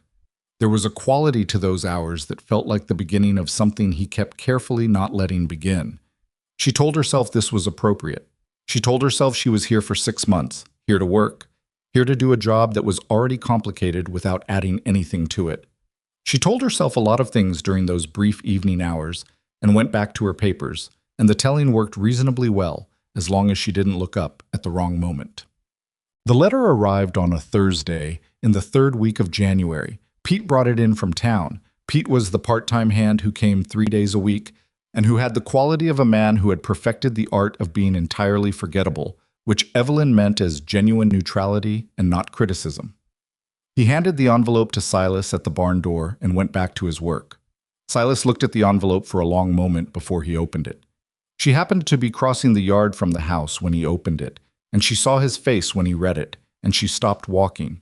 She had seen his face in difficult moments before, when she'd shown him the extent of Fletcher's theft, when Bellamy had stood on the street and smiled at them. He had the same quality in all of them, controlled, opaque, everything going inward rather than outward. What she saw now was different. This was something that had gotten past the control, something that had reached through, and it looked like a man who had just been handed news he had already been dreading. She crossed the rest of the yard. "What is it?" she asked. He handed her the letter. It was from the county land office in Cheyenne. Formal, official language, but the content was plain enough when you knew how to read it. A claim had been formally filed against the eastern boundary of the Granger property, disputing 40 acres of the deeded land on the basis of what the filing called irregular recording practices in the original 1861 survey. The claimant, listed through a corporate entity called the Willow Valley Development Company, was requesting a formal review hearing in Cheyenne in 6 weeks' time. She read it twice. Willow Valley Development Company, she said. Bellamy, Silas said. His voice had that very flat quality. Yes. She handed the letter back. He didn't put his name on it. That's intentional. It distances him personally from the claim, makes it look like a commercial dispute rather than a neighbor's vendetta. Can they take the 40 acres? He asked. She looked at him directly. Not if the original deed is clean, she said. Which it is. I've seen the documents. The 1861 recording was done correctly. I checked the county code standards for that year, and the filing meets every one of them. She paused. But the hearing is in Cheyenne, which means a lawyer, which means money. How much money? She had been doing this arithmetic in the back of her mind since the moment she saw his face. $50 minimum for a qualified land attorney to appear, she said. Possibly more if Bellamy's lawyers make it complicated, which they will. He looked at the letter in his hand and then at the horizon, which was the thing he looked at when he was calculating. We have 30, he said. After the feed savings, maybe 32. She did not let the silence last long enough to become defeat. There are 4 other ranchers in this valley with deeded land on Bellamy's side, she said. If the Willow Valley Development Company wins 40 acres of the Granger property on a claim of irregular recording, they can file the same claim against any property with a pre-1865 survey. She let that sit for exactly the amount of time it needed to sit. This isn't just about your 40 acres. If I were Bellamy, this is how I would move on the whole valley. Silas turned to look at her. You think he's moving on everyone? He said. I think he's moving on everyone and starting with you because you're the biggest obstacle and the one he's been waiting longest to remove, she said. But the others have the same vulnerability, and they may not know it yet. He was quiet for a moment. If I go to the other ranchers, he said slowly, and I tell them this is a pattern, not a single claim, then it's not one man defending 40 acres in a county hearing, she said. It's several men defending their deeds at the same time with the same legal representation, which splits the cost and makes the hearing politically significant enough that Cheyenne pays attention to how it comes out. He stood with the letter in his hand and looked at her for a long moment. Did you think all of that just now? He asked. I've been thinking about it since Haverford showed up to walk the fence line, she said honestly. I didn't have all the pieces until the letter. Something moved across his face. Not the almost smile she had seen before. Something more serious and more unguarded than that. I need to go talk to Dan Aldridge, he said. Dan Aldridge owned the ranch 2 miles east, one of the oldest properties in the valley. And Cora Hennessy. Cora Hennessy was a widow who ran her late husband's ranch on the northern end of the valley with her 2 adult sons, and who had the reputation, as far as Evelyn had been able to piece together from Ruth's various observations, of being formidably pragmatic. I'd start with Cora, Evelyn said. She'll bring her sons, and if they're in, Aldridge will follow. He looked at her. You know these people, he said. You've been here 6 weeks. I listened to Ruth, she said simply. He almost smiled. There it was, the corner of the mouth, the controlled almost. I'll write out tomorrow morning, he said. Will you write up a summary of the legal situation, something I can show them that explains the chain? I'll have it tonight, she said. He nodded and looked at the letter one more time and then folded it into his coat pocket. Evelyn. She was already turning toward the house. She stopped. I don't say things I don't mean, he said. So when I say that I don't know what I would have done with this if you hadn't been here, I mean it exactly that way. She stood still for a moment with her back to him. You would have figured it out, she said. Maybe, he said, but not in time. She went inside. She stood in the kitchen for a moment with her hand on the table and something she could not entirely identify moving around in her chest, which she was not going to examine right now because the summary needed to be written and there was work to do. And that was the thing about work. It was always there, asking to be done, and she had always found that comforting. She sat down. She picked up her pen. She wrote, The summary took 2 hours and came out to 4 dense pages that she was careful to make legible and clear, because a complicated legal situation explained badly was worse than not explained at all.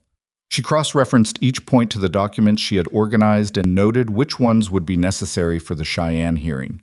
She included a brief section on the Willow Valley Development Company, what little was publicly available about its structure, and what that structure implied about the scope of Bellamy's intentions. Silas read it at the kitchen table while she made coffee.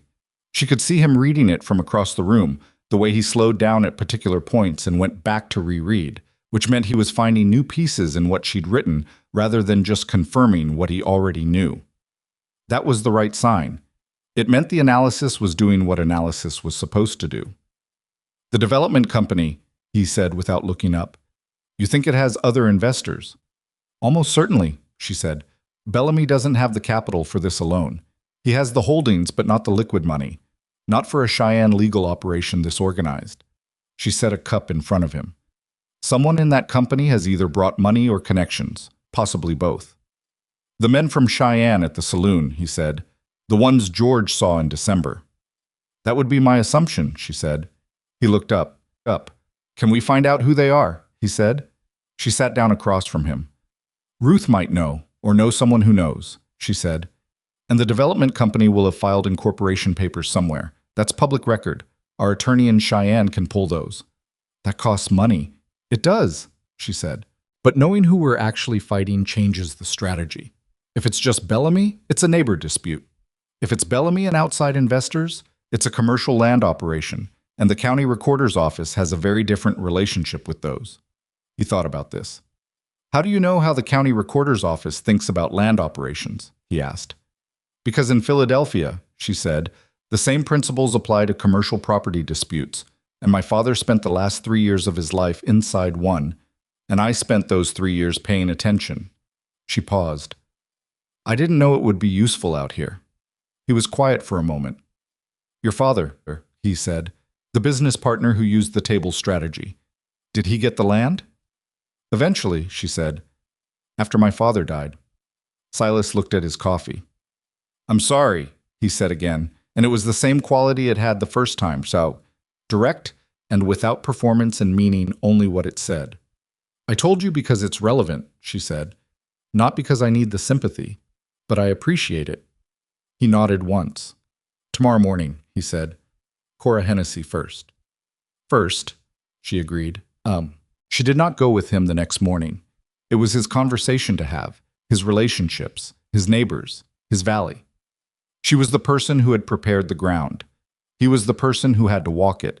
But she found herself unable to focus on the account books while he was gone, which was unusual for her and mildly irritating. She redirected herself twice and then gave up and took the household inventory into the back storage room, which needed doing and required enough physical attention to keep the rest of her mind from doing what it wanted to do. Tom found her in the storage room around noon. He stood in the doorway for a moment, which for Tom was the equivalent of clearing his throat. He'll bring them around, he said. She looked up. Cora Hennessy, he said. She'll listen. She knows what Bellamy is. Do a lot of people know what Bellamy is? She asked. Most people know, Tom said. It's different from being willing to say it out loud or do something about it. He leaned against the doorframe. Silas has been saying it out loud for 6 years. People listen to that, even when they don't say so. She considered this. Tom, she said, how long has the water been an issue? He looked at her. What water? He said. The drainage on the eastern pasture that damaged the soil 2 years ago, she said.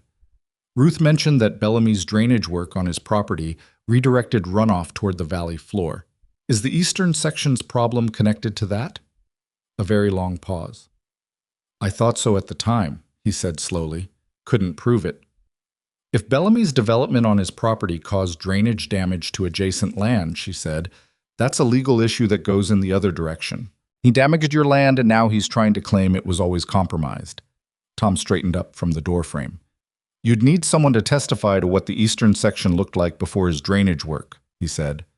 Do you remember what it looked like? She said. He looked at her for a moment. I've been on this ranch 21 years, he said. She held his gaze. Then I need you to write it down, she said. Exactly what you remember. When the soil changed, what it looked like before, whether you saw the water direction change after Bellamy's work on his eastern property, every detail you have. He was still for a moment. That helps Silas, he said. Yes, she said. He pushed off the door frame. I'll write it tonight, he said, and went back to work. She stood in the storage room with a can of preserved apples in her hands and felt something she recognized as hope, which was an emotion she had been rationing carefully since Philadelphia and which she did not want to spend too quickly. But it was there, solid and specific. Silas came back in the late afternoon when the light was going gold and low, and he came into the kitchen with the look of a man who has spent the day doing difficult human work and has not entirely recovered from it yet. He sat at the table and she put coffee in front of him and didn't ask immediately, and he drank half the cup before he said anything. Cora's in, he said. Her son's too. They had a survey done last spring and found an irregularity they didn't know what to do with. Now they know what to do with it. Evelyn sat across from him. And Aldridge? He needs a day, Silas said. He's cautious. He's been cautious his whole life. He paused. Cora said something to him before I left that I think will move him. What did she say? She said, the only thing that gets easier when you wait is the other man's plan. Evelyn thought about that. I like Cora Hennessy, she said. Everyone likes Cora, Silas said. She's been running that ranch alone since her husband died 8 years ago. 320 acres. People respect what they can see. He said it without any particular emphasis, but she heard what was underneath it. People respect what they can see. The same was true of what she had been building here, whether she had been thinking of it that way or not. Tom's writing a statement, she said, about the eastern pasture. He believes the drainage damage was caused by Bellamy's redirected runoff, and he has 21 years of observation to speak to what that land looked like before and after. Silas went very still. If that's provable, he said. It may not be fully provable, she said carefully. But a sworn statement from a man who's been on the land for 21 years, placed alongside a land claim from a corporate entity that's been in the valley 6 months, tells a certain story to anyone listening. He put the coffee cup down. You've been doing all of this, he said. The attorney, the documents, the development company, Tom. It's my job, she said. It's more than the job I hired you for, he said. She looked at him directly. You hired me to keep the accounts and manage the house, she said. But you also told me to come to you when the numbers looked wrong. The Cheyenne filing is a number that looks wrong. She paused. I'm coming to you. He held her gaze for a moment. Then he said quietly, when I met you on that platform, I thought you were going to need someone to take care of you. She waited. I was wrong, he said. She was careful about what she did with her face right then. She kept it neutral and professional, and she did not let the warmth that was moving through her chest reach her expression because they were not in a place yet. She was not in a place yet, where that was something she was going to show. You weren't entirely wrong, she said. I needed somewhere to land. You gave me that. She folded her hands on the table. But I've always known how to stand up once I've landed. He looked at her for a long moment. Outside, through the kitchen window, the last of the afternoon light had gone amber and long, stretching across the yard toward the barn, in the way it did on January afternoons when the sky was clear and the cold was dry and the whole world looked like it was made of something precious for about 20 minutes before the dark came down. Neither of them said anything for those 20 minutes, but neither of them moved to end the quiet either, and that, Evelyn would think later, was the moment that changed the shape of things. Not any declaration, not any movement toward each other, just two people sitting in a kitchen in the last light of a January afternoon, having run out of reasons to pretend that what was between them was only about the work. The dark came down. She got up and lit the lamp. The work continued, the way it always did. Dan Aldridge sent word on a Saturday morning, a brief note delivered by his youngest ranch hand, a boy of about 15 who handed it to Caleb at the gate and turned his horse around before anyone could ask him questions. Caleb brought the note inside and gave it to Evelyn because Silas was at the northern fence, and the note was sitting on the kitchen table when he came back in at midday, with his coat stiff from the cold and his hands needing warming before he could do much of anything. She handed it to him without comment. He read it standing at the stove, still in his coat, and whatever he had expected the note to say, what it actually said was apparently better than that, because something in his shoulders released slightly, barely perceptible, but she had been in close quarters with this man for 6 weeks, and she had learned the small things. "He's in," Silas said. "All of them," she said. "All of them." He set the note down and poured water to heat. Cora, both her sons, Aldridge, and 2 of his neighboring families who heard about it through his wife. He paused. 6 properties. She did the arithmetic quickly. 6 properties with connected deed vulnerabilities puts the hearing in a different category entirely, she said. It's not a single boundary dispute. It's a pattern of coordinated claims against multiple landowners. She sat down across from where he was standing. The Cheyenne Land Office will treat that differently, so will the judge assigned to it. "How do you know there'll be a judge?" he asked. "Because Bellamy's lawyers filed through the formal review process, which triggers a hearing officer at minimum," she said. "And with 6 respondents, it escalates." She looked at the note. "We need to wire our attorney today, before the week starts." "I'll go to town this afternoon," he said. She had been thinking about the next part for 2 days, turning it over, examining it from different angles the way she examined ledger columns before she committed to a conclusion. She had decided she needed to say it, and she was going to say it now while they were already in the middle of an honest conversation. "Silas," she said, "I need to go to Cheyenne." He looked at her. "The hearing is in 5 weeks," she said. "Our attorney, Mr. Caswell, is competent. I believe that from his letters. But he's working from documents I've sent him. He hasn't walked through the full chain of title in person. He doesn't know what Tom's statement adds to the picture, and he doesn't know about the drainage argument." She kept her voice level and factual. "I have all of that in my head in a way I can't fully transfer by letter. If I go to Cheyenne, spend 3 days with Caswell, walk him through everything, it changes what he's able to do in that hearing room." Silas looked at her for a long moment. She could see him doing what he always did, not reacting, thinking first, thinking all the way through. "It's a 3-day ride each way," he said. "I know." "In February." "I know," she said. "I'm not asking your permission. I'm telling you what I think needs to happen and why, and I'm asking whether you'll support it." Something moved in his expression. "There's a difference?" he said. "Yes," she said. "There is." He was quiet for a moment longer. "I'll drive you to the stage in Willow Creek," he said. "It's faster than riding, and the February roads are better on the main road." "All right," she said, "and I'll write to Caswell today so he expects you." He picked up the note from the table and folded it into his pocket. "You'll stay at a respectable boarding house. I'll wire ahead." "You don't need to arrange that." "It's not for you," he said, with a flatness that she recognized after a moment, as the frontier version of this matters to me, and I'm not going to explain why at length. "It's for coming back here after. I don't want there to be talk that complicates things." She understood. In a town the size of Willow Creek, where she was already a story, the mail-order bride who wasn't, the woman from Philadelphia working at the Granger Ranch, the manner of her Cheyenne trip would be noted and discussed and interpreted by people with varying degrees of goodwill. He was managing that, and he was right to. "Fine," she said. "Thank you."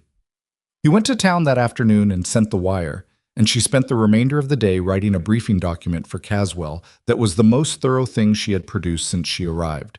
12 pages, organized by argument, with each argument cross-referenced to its supporting evidence and ranked by strength. The drainage argument was 4th on the list, not first, because it was strong but not cleanly provable, and she did not want Caswell leading with something that could be challenged when there were cleaner arguments ahead of it. She put the chain of title and the 1861 survey at the top, where they belonged, because those were unassailable, and she wanted the hearing to start on ground so solid that Bellamy's lawyers would spend the first hour trying to find footing instead of making arguments. She worked until the lamp needed refilling, and then refilled it and worked some more. The morning she left for Cheyenne, Silas drove the wagon into town before dawn. The cold was the serious kind, the kind that made the horse's breath come out in long, visible streams and made every sound carry farther than it should. They did not talk much on the road, which had become, in 6 weeks, their established mode. Comfortable quiet punctuated by direct conversation when there was something direct to say. She was aware, as they pulled into town, that she was not sure what she was going to find when she came back. This was not a doubt about the ranch or the legal situation or any of the concrete pieces of what she was going to Cheyenne to address.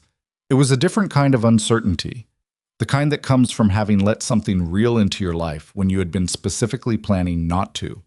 She had been in this man's kitchen for 6 weeks. She had been at his table and in his arguments and in his silences, and she had watched him work from first light to last with a persistence that was not heroic. It was too unglamorous for that, too daily, too much the result of simply doing the thing in front of you when you would really prefer not to.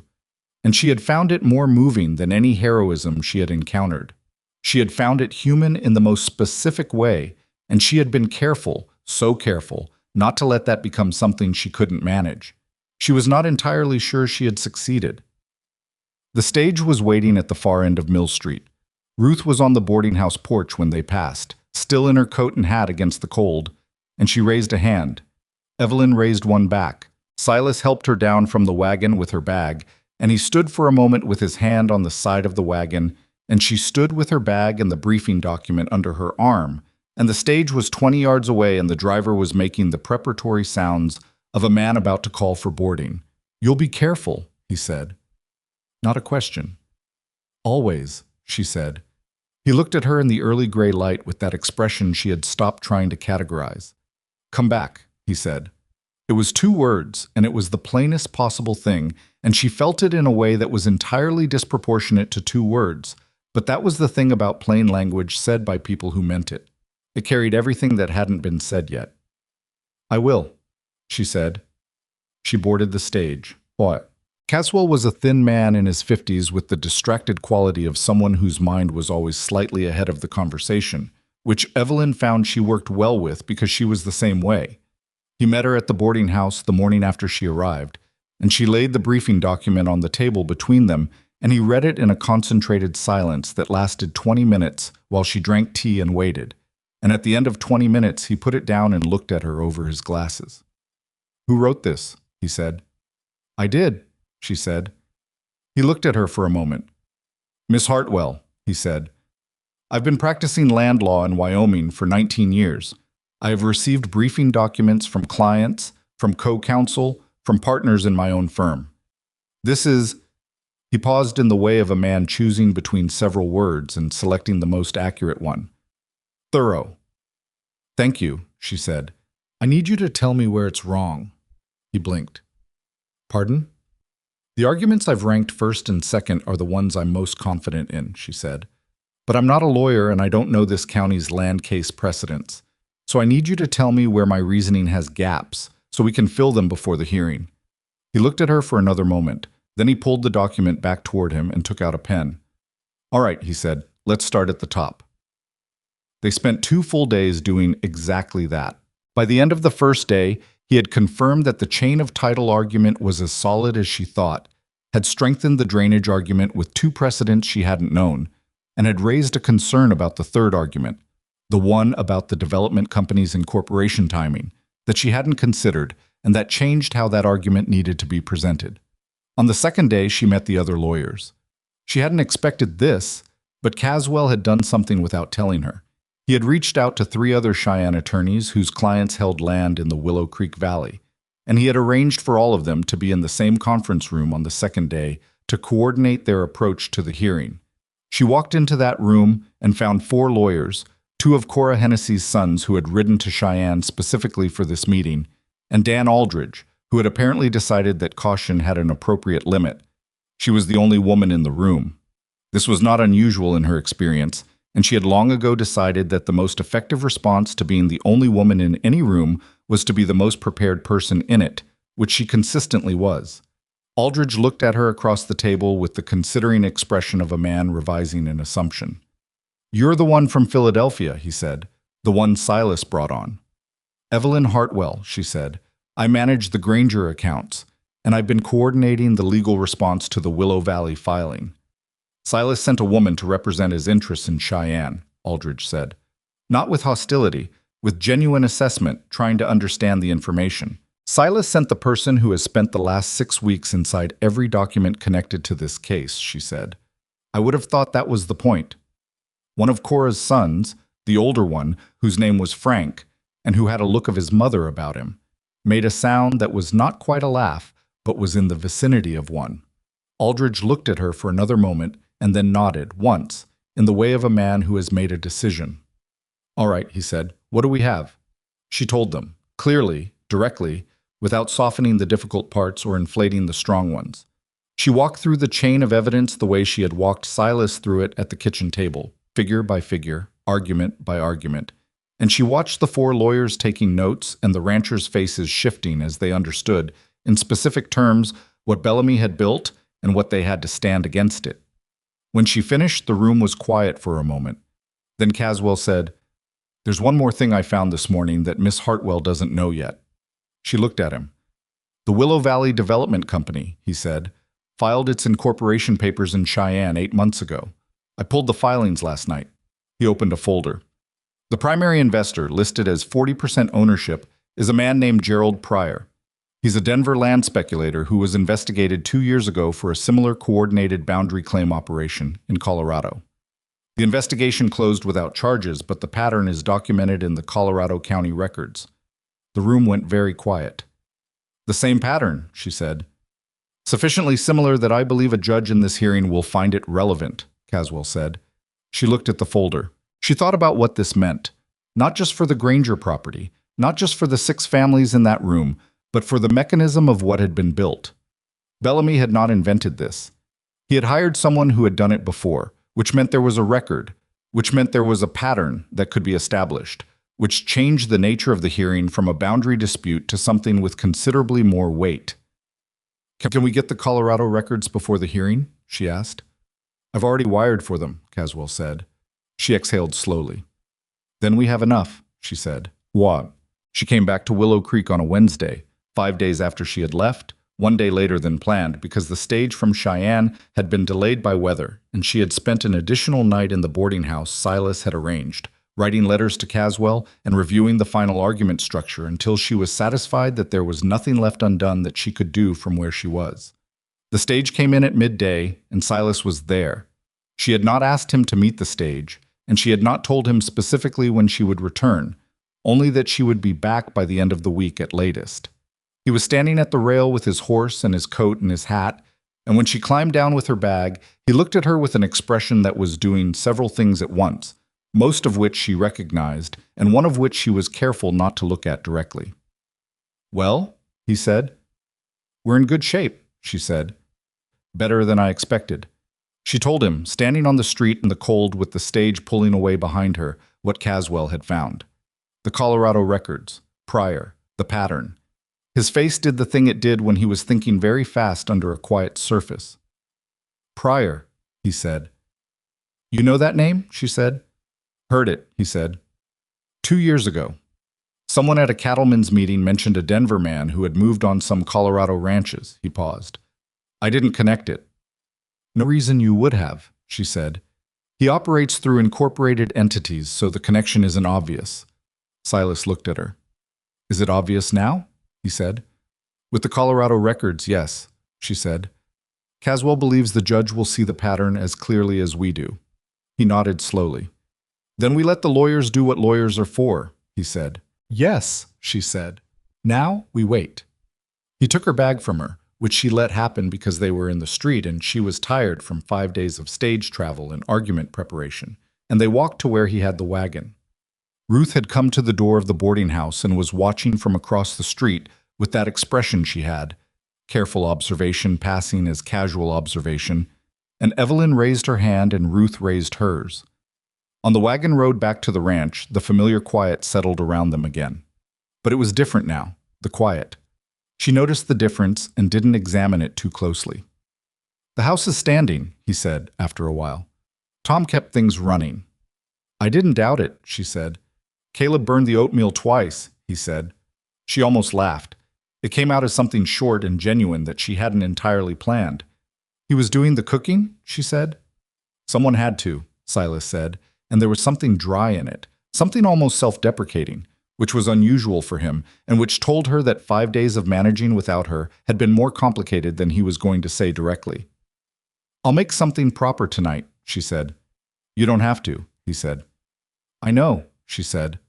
They were quiet again for a while, and the road was frozen and the horses moved steadily, and the mountains were very clear on the western horizon, the way they were on cold days when the air was thin and everything looked closer than it was. "Evelyn," he said. "Yes." He was quiet for a moment in the way of someone who has decided to say something and is choosing the form of it carefully. "When I offered you the job," he said, "the 6-month arrangement. I remember. I told you that at the end of 6 months, you'd have money and a choice," he said. She waited. "That's still true," he said. "I want you to know I'm not assuming that anything that's happened changes what I promised. You have a choice at the end of this. That's yours." She looked at the road. "I know," she said. "I just wanted to say it," he said, out loud, so it was clear. She understood what he was doing. He was making sure she knew that what she had built here, the work, the position, the authority she had established, was not contingent. He was not holding it over her or using it as a weight, consciously or otherwise. He was telling her that her freedom was real, the choice was real. She thought about Philadelphia, about the version of her life where choice had been theoretical and what people called independence had been a room above a bakery and $11 and a letter she had believed because she needed to. She thought about a kitchen table in January with lamplight and account books, and the way he had said "come back," which was not a command and not a request, and was somehow both. "Silas," she said. "Yes." "I know I have a choice," she said. "I've always known that. That's not what I'm trying to figure out." He turned to look at her. "What are you trying to figure out?" he said. She looked at him directly, with the same honesty she brought to everything else. "Whether what I want and what's sensible are the same thing," she said. "I haven't decided yet." He held her gaze for a moment. "All right," he said, and looked back at the road. But she noticed that something had shifted in him. Some held thing had eased very slightly, a tension she hadn't been aware he was carrying, like a man who has been waiting for an answer and has received, not the answer itself, but confirmation that the question is real. The weeks between her return and the Cheyenne hearing passed with the particular quality of time that is full of work and waiting in equal measure, where the days are busy enough that you don't watch them. But the larger thing you are waiting for never quite leaves the background of your attention. The accounts were in the best order they had been in since she'd arrived. The feed costs were right, the debt figures were accurate, and the asset picture, while still tight, was no longer the precarious thing it had been when she first opened those ledgers in September. Tom's written statement had been sent to Caswell. The Colorado records had arrived in Cheyenne 10 days before the hearing. The 6 allied families had paid their portions of the legal fees without complaint, which Evelyn tracked in a separate ledger and which she considered one of the more gratifying pieces of arithmetic she had done in recent memory. She was in the barn one afternoon 3 weeks before the hearing. She had started going to the barn when she needed to think, which was a habit she had not anticipated developing but which had developed anyway, because barns had a particular quality of useful noise and purposeful activity that her mind found easier to think alongside than against. When she overheard Tom and Caleb talking near the horse stalls, she was not trying to listen. She was behind a partition working on a harness buckle that she had volunteered to help with because her hands needed something physical to do, and it was that or pace the kitchen. "You think she'll stay?" Caleb said. His voice had the quality of someone asking a question he has been not asking for a while. Tom was quiet for a moment. "Don't know," Tom said. "She's got the 6 months arrangement, but she's done more than the 6 months work," Caleb said. "She's done about 3 years of work in 6 weeks. "Yep," Tom said. "And Silas is—" Caleb stopped, started again. "He's different since she came." Another pause from Tom. "Different how?" Tom said, in the voice of someone who knows exactly how and is asking to hear it said out loud. "Less like he's carrying everything by himself," Caleb said. "He still works the same, but he doesn't look—" He struggled for it. He used to come in at night and sit with his coffee, and he'd be somewhere else. You know, like he was in the room but not in it. He doesn't do that anymore. Evelyn was very still behind the partition with the harness buckle in her hands. She heard Tom make a sound that was not quite agreement, but was in that direction. "People like Silas," Tom said slowly, "they get so used to carrying things alone that they stop being able to imagine it any other way. They don't ask for help because they don't know how to ask for it. And then someone just starts helping without being asked." He paused. "That's a different thing from what most people offer." A silence. "Do you think she knows?" Caleb said. "I think," Tom said, "that she's been thinking about it as carefully as she thinks about everything else." Evelyn set the harness buckle down very quietly. She looked at it for a moment. Then she picked it up and finished what she was doing, her hands moving precisely, and she stayed where she was until she heard Tom and Caleb move off toward the other end of the barn before she came around the partition and went back to the house. She made supper. She set the table for 4. She listened to the sounds of the ranch settling into evening. The particular sound of the barn door, the boots on the porch boards, the cold air coming in when someone opened the outside door. And she thought about what Tom had said. Not the part about Silas, though she thought about that too. The part about what it meant to just start helping without being asked. She had not thought of it that way. She had thought of it as work, as the thing she had agreed to do and was doing to the best of her ability, which was what she did with everything. But it was also true that she had done it the way you only do things you care about. Not carefully, not correctly. The way you do them when they matter. Silas came in at his usual time and sat at the table and accepted the coffee she set in front of him and said nothing, because there was nothing that needed saying right then, and the kitchen was warm and the supper was good, and outside the Wyoming winter was doing what it did, and Evelyn sat at the table with her own coffee and thought that this, exactly this plain, ordinary, specific evening, was what she had been searching for without knowing the name of it. Not a plan, not an arrangement, not a letter with promises that dissolved when the train arrived. Just this. A table and a lamp and a man who told the truth and work that meant something and the peculiar, profound, ordinary feeling of being somewhere you chose to be. She did not say any of this. But that night, after the dishes were done and the lamp was low and she was at the top of the stairs on the way to her room, she stopped at the landing window and looked out at the stars, the way she had on her first night. And for the first time since she had arrived in Wyoming, she did not feel like a person who had run out of options. She felt like a person who had found one. Not the option she had come looking for. Something harder to explain and more worth explaining. She stayed at the window longer than she needed to, and the cold came through the glass against her fingers, and the stars were very far away and very clear, and somewhere on the other side of the house, Silas Granger was still awake. She could see the thin line of lamplight under his door, doing what he always did, which was working a little longer than he should, on a ranch that was still standing because 2 people had decided, for different reasons, to fight for it. She went to bed. 4 weeks until Cheyenne. They were ready. The 4 weeks before the Cheyenne hearing did not pass quietly. Evelyn had expected, in some part of her mind, that once the legal machinery was in motion there would be a kind of stillness, a waiting period where the outcome was out of their hands and the daily work of the ranch continued in its regular shape. She had been wrong about that. The 4 weeks were the most compressed and demanding she had experienced since arriving in Wyoming, and Wyoming had not given her a single easy week yet. The first disruption came from Bellamy directly. He arrived at the ranch on a Thursday morning without warning, which was itself a statement, the kind that said, "I don't need to announce myself to you," with one of his ranch hands and a man she didn't recognize, who had the particular quality of a person who had been told to observe and remember. Silas was at the northern fence. Evelyn was in the kitchen. She heard the horses and went to the window, and she recognized Bellamy's coat before she recognized his face, and she felt something cold and steady move through her that was not quite anger and not quite fear, but had elements of both. She went to the door. "Mr. Bellamy," she said from the porch. She did not invite him inside. "Silas isn't here."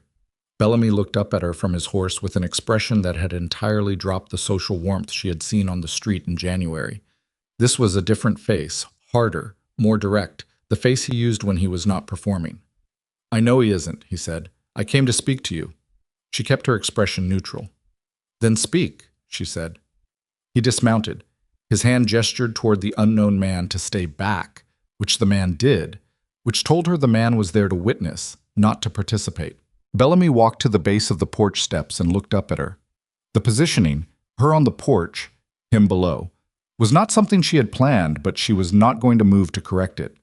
"You've been busy," he said, "talking to lawyers, organizing the other families, sending to Colorado for records." He said it conversationally, like a man discussing the weather, but his eyes were doing something different. "You've made this considerably more complicated than it needed to be." "I managed accounts and organized documents," she said. "That's my job."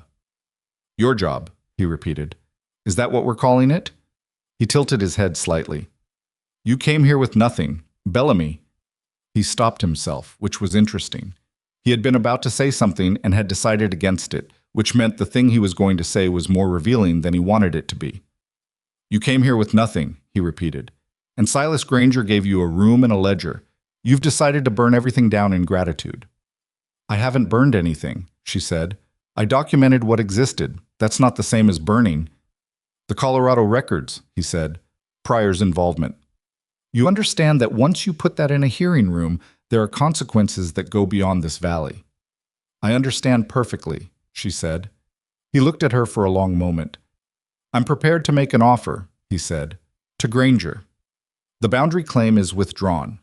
In exchange, right of first purchase if he ever decides to sell. Nothing forced, nothing legal, just an agreement between neighbors." She looked at him. The offer was real. She could hear that it was real, which meant the Colorado records had reached Bellamy somehow, which meant he had connections in Cheyenne better than she'd known, which meant the records scared him. A man who is winning does not come to the opposition's doorstep and offer to withdraw. "You'll need to make that offer to Silas," she said. "I can't accept or decline it on his behalf." "But you can recommend," Bellamy said. "He listens to you. Everyone in town knows he listens to you." She held his gaze. "Then I'll tell you what I'd recommend," she said. "I'd recommend he decline, because a right of first purchase agreement made under the pressure of an active legal claim isn't a good faith offer. It's a door left open." She paused. "And you've already walked through enough doors on this property." The expression that moved across his face in the 2 seconds after she said that was the most honest thing she had ever seen from him. It was not rage. It was something colder and more considered, the expression of a man who has just reclassified someone from manageable to not. He put his hat back on. "You came here with nothing," he said again, and this time the pleasantness was entirely gone from it. "You might want to remember that." "I came here with myself," she said. "That's turned out to be enough." He mounted his horse and rode out of the yard without looking back. She stood on the porch until the sound of the hooves was gone, and then she went inside and sat at the kitchen table and pressed her hands flat on the surface, not because she was shaking, but because she needed the solidity of something real and immediate under her palms while her heartbeat came back down to its normal pace. She was still sitting there when Silas came in an hour later. She told him everything, in order, without leaving anything out. He listened standing in the kitchen doorway, still in his coat, and when she finished, he was quiet long enough that she was about to speak again when he said, "The offer to withdraw." "Yes." "He wouldn't have come here personally if the Colorado records weren't a problem for him," he said. "That's what I thought," she said. He looked at the table. "You told him to decline," he said. "I told him what I'd recommend," she said. "I was careful about that." He looked at her. "What would you recommend?" he said. "Decline," she said without hesitation. "Take it to the hearing. Let the judge see the full picture. A private agreement with Bellamy now leaves you tied to him. A hearing decision in your favor cuts it clean." He nodded once. Decision made, the way he always made decisions. Slowly until he was certain, and then completely.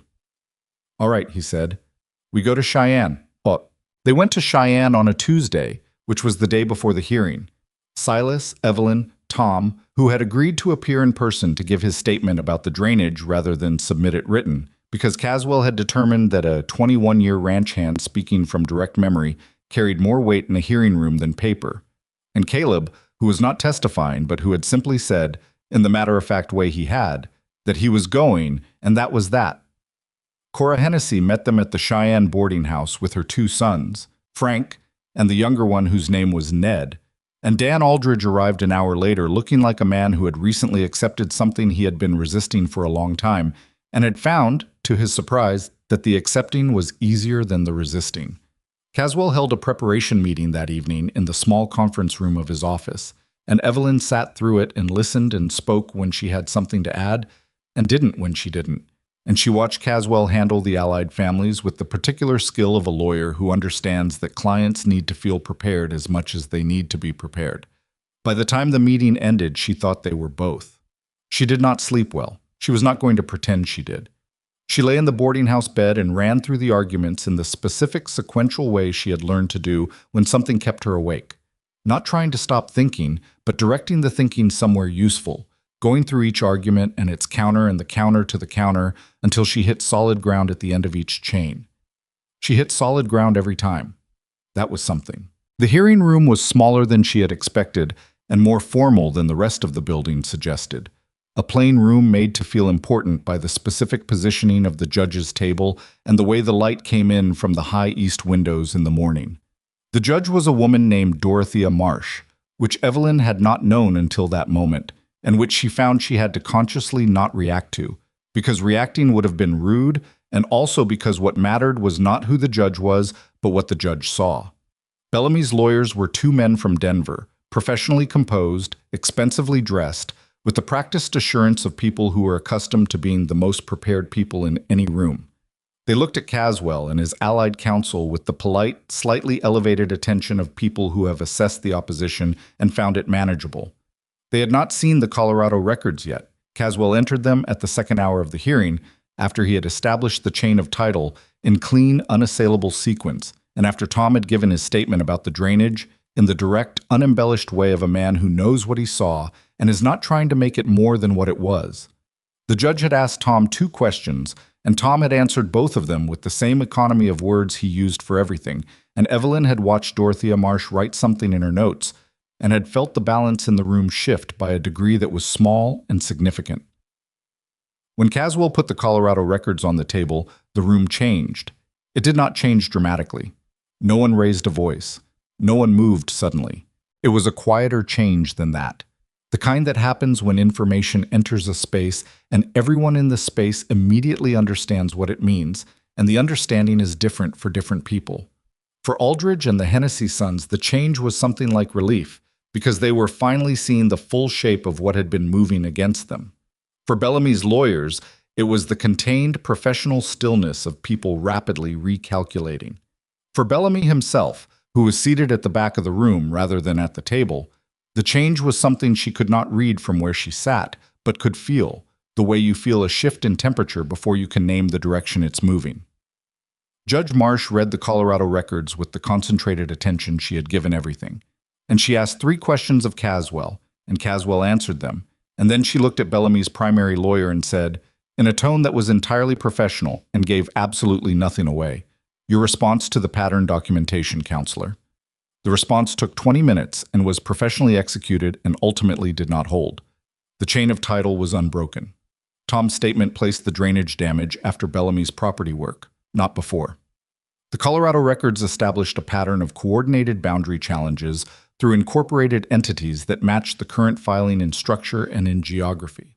The Willow Valley Development Company's registration predated the boundary filing by 8 months, which Caswell demonstrated was consistent with the Colorado operations pre-filing organization period. It was not that Bellamy's lawyers argued badly, they argued well, but they were arguing against the truth, which is a particular kind of argument that has a ceiling, and they hit it. Judge Marsh took a recess of 40 minutes.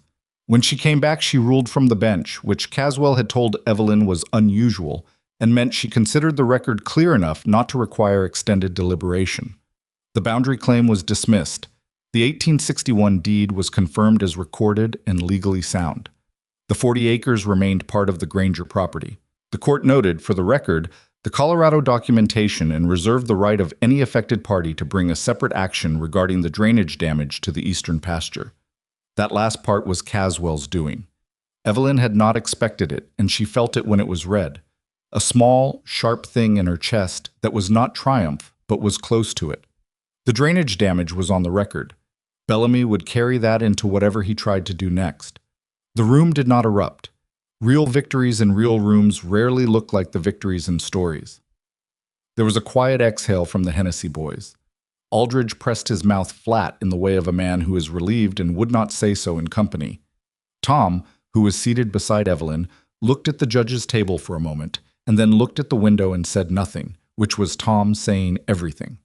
Caswell shook hands across the table with Bellamy's primary lawyer, because that is the formality of the law, regardless of how the morning went. And Bellamy's lawyer accepted this with professional composure and gathered his papers. Bellamy left the room without speaking to anyone. She watched him go. She thought about the train platform in December, and the suitcase at her feet, and the particular quality of his laugh when he had turned to the crowd and made a show of her. She thought about the morning he had come to the ranch porch and told her she had come here with nothing, as if nothing were a permanent condition rather than a starting point. She did not feel what she might have expected to feel, watching him go. Not satisfaction, exactly. Something more complicated than that. Something that had to do with understanding that men like Bellamy were not defeated in the sense of being finished. They recalculated and redirected and found new angles, because the thing driving them was not any specific plan, but a deeper habit of believing the world owed them what they wanted. He would find another valley, another approach, another set of incorporated entities with careful distances between his name and his intentions. But he would not find it here. Not in this valley. Not while the people in this valley knew the shape of it. That was enough. What? They rode back to Willow Creek on Wednesday, arriving in the late afternoon when the light was the long amber kind that made everything look like it was worth something. Main Street had the usual quiet of a Wednesday in winter, but Ruth was on her porch, which Evelyn had come to understand meant Ruth had been watching for the wagon, and when they pulled up, Ruth looked at her face and said simply, "Good." "Good," Evelyn confirmed. Ruth went inside to put more coffee on. The news moved through Willow Creek the way news always moved through small towns, through the connections between people, the conversations at the feed store and the saloon and the boarding house, the way information travels in communities where everyone's life is adjacent to everyone else's, and nothing that matters to one person fails to matter to others. By the following morning, people who had watched from the train station platform in December and said nothing were finding things to say to Evelyn when she passed on the street. She accepted it without drama.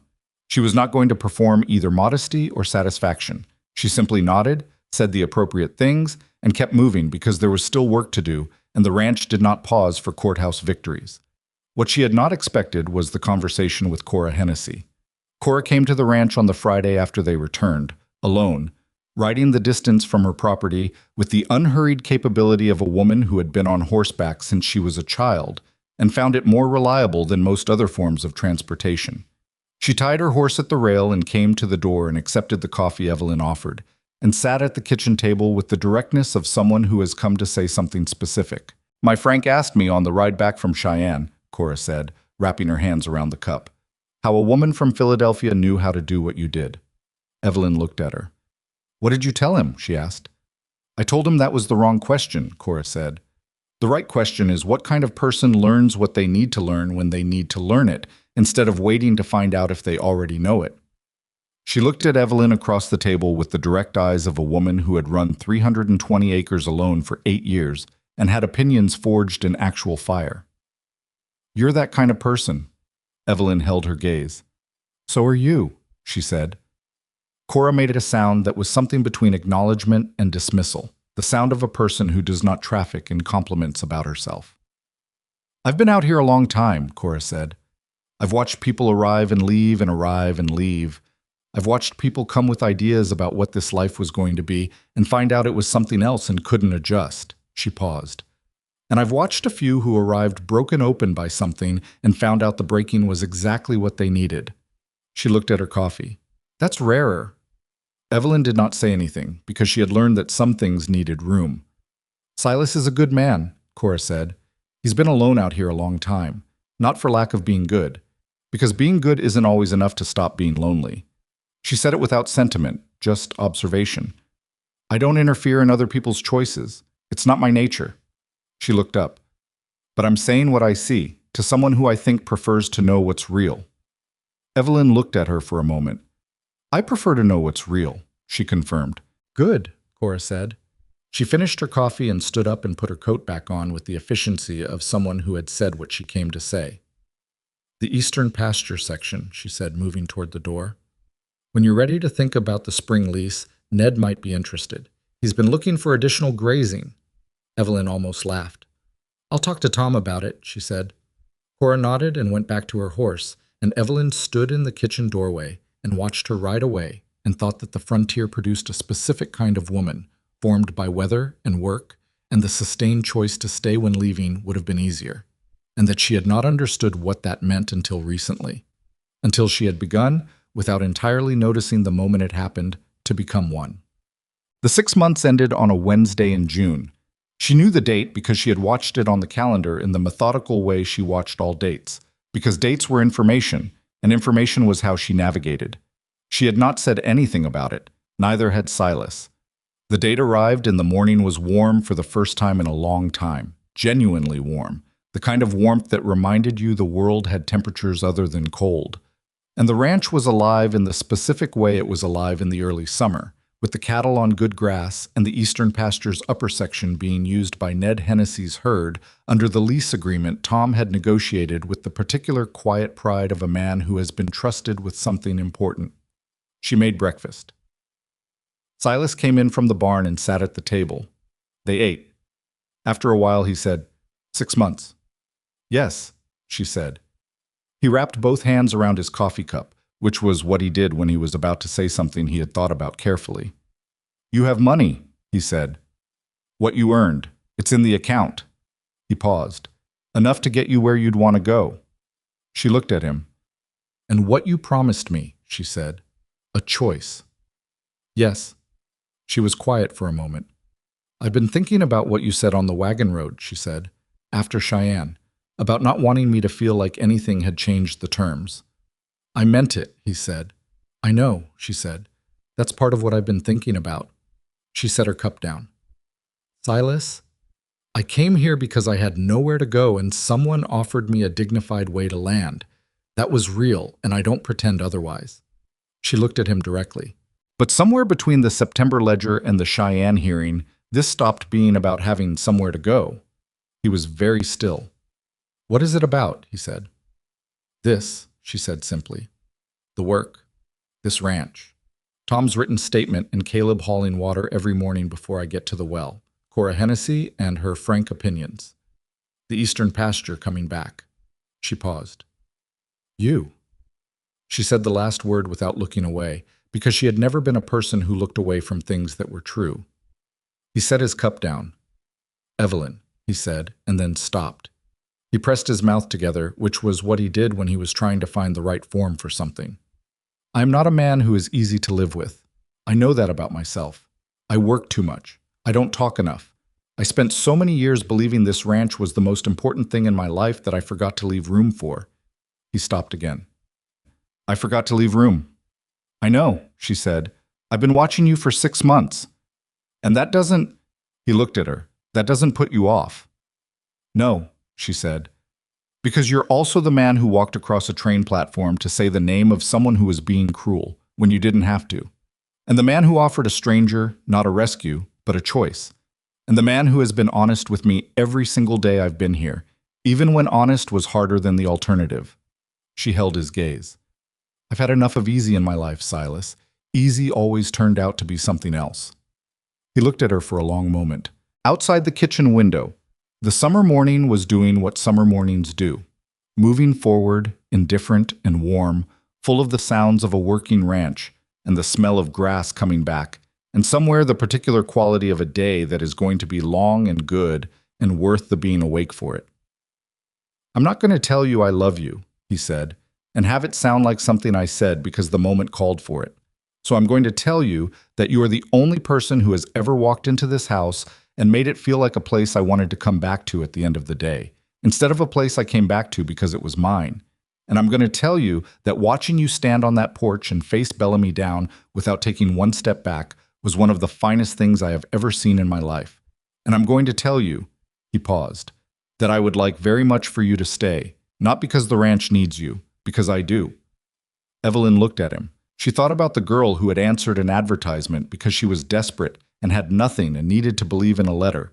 And she thought about the woman who had sat at a kitchen table in January with a defective ledger and told a stranger, I'm not afraid of bad numbers, and had meant it about considerably more than the accounting. And she thought about the particular distance between those two people, which was not 6 months and not a train ride, and not any measurable unit of time or geography, but was the distance between believing your only value was what someone else was willing to accept and understanding, in your bones and your hands and the work you did every day, that you were someone worth being. She had not come here to find that, but she had found it, and it was not Silas who had given it to her. He had given her room, and room was not the same as the thing itself. She had done that herself, in the ledgers and the meetings, and the Cheyenne hearing room and the 10,000 small, unremarkable moments of choosing to do the next thing, well when doing it poorly, would have been so much easier. This, what he was offering, was not rescue. That was what made it real. "I'll stay," she said. He exhaled. One quiet exhale, the kind a person makes when they have been holding something for a long time and have finally been allowed to put it down. Then he reached across the kitchen table and took her hand, not dramatically, not with any performance, just put his rough, work-hardened hand over hers on the table, and she turned her hand over and held it, and they sat like that in the June morning while the coffee went cold, which was fine because there was more coffee and the morning was long. They were married in September, on a Saturday, at the ranch. Ruth Callahan came and cried in the precise, controlled way of a woman who cries exactly as much as she means to, and not a drop more. Tom shook Silas's hand at the end of it, with both of his, which was the most demonstrably emotional thing anyone had ever seen Tom do, and which Caleb would talk about for years afterward with something approaching reverence. Cora Hennessy brought both her sons and a venison roast large enough to feed the entire gathering and told Evelyn before the ceremony, with the frank simplicity that was her natural mode of operating, that she had made the right choice for the right reasons, which was rarer than people thought and worth noting. Dan Aldridge came, which surprised Silas, and when Silas said so, Aldridge said, "I've spent my whole life waiting to be sure before I showed up anywhere. I'm trying something different." Marcus Bellamy was not there. He had sold 2 of his smaller holdings in the valley by August, and was spending more time in Cheyenne, which people mentioned and then stopped mentioning because there was more interesting news in the valley than what Marcus Bellamy was doing. The ranch continued. In the years that followed, the Granger property did not become legendary or famous or any of the things that stories sometimes promise for the people inside them. It became something quieter and more durable than that. It became a ranch that worked, that paid its debts, kept its hands, expanded carefully when it could, and held steady when it couldn't, and produced year after year with the unglamorous reliability of something that had been built on true things rather than convenient ones. Evelyn kept the books.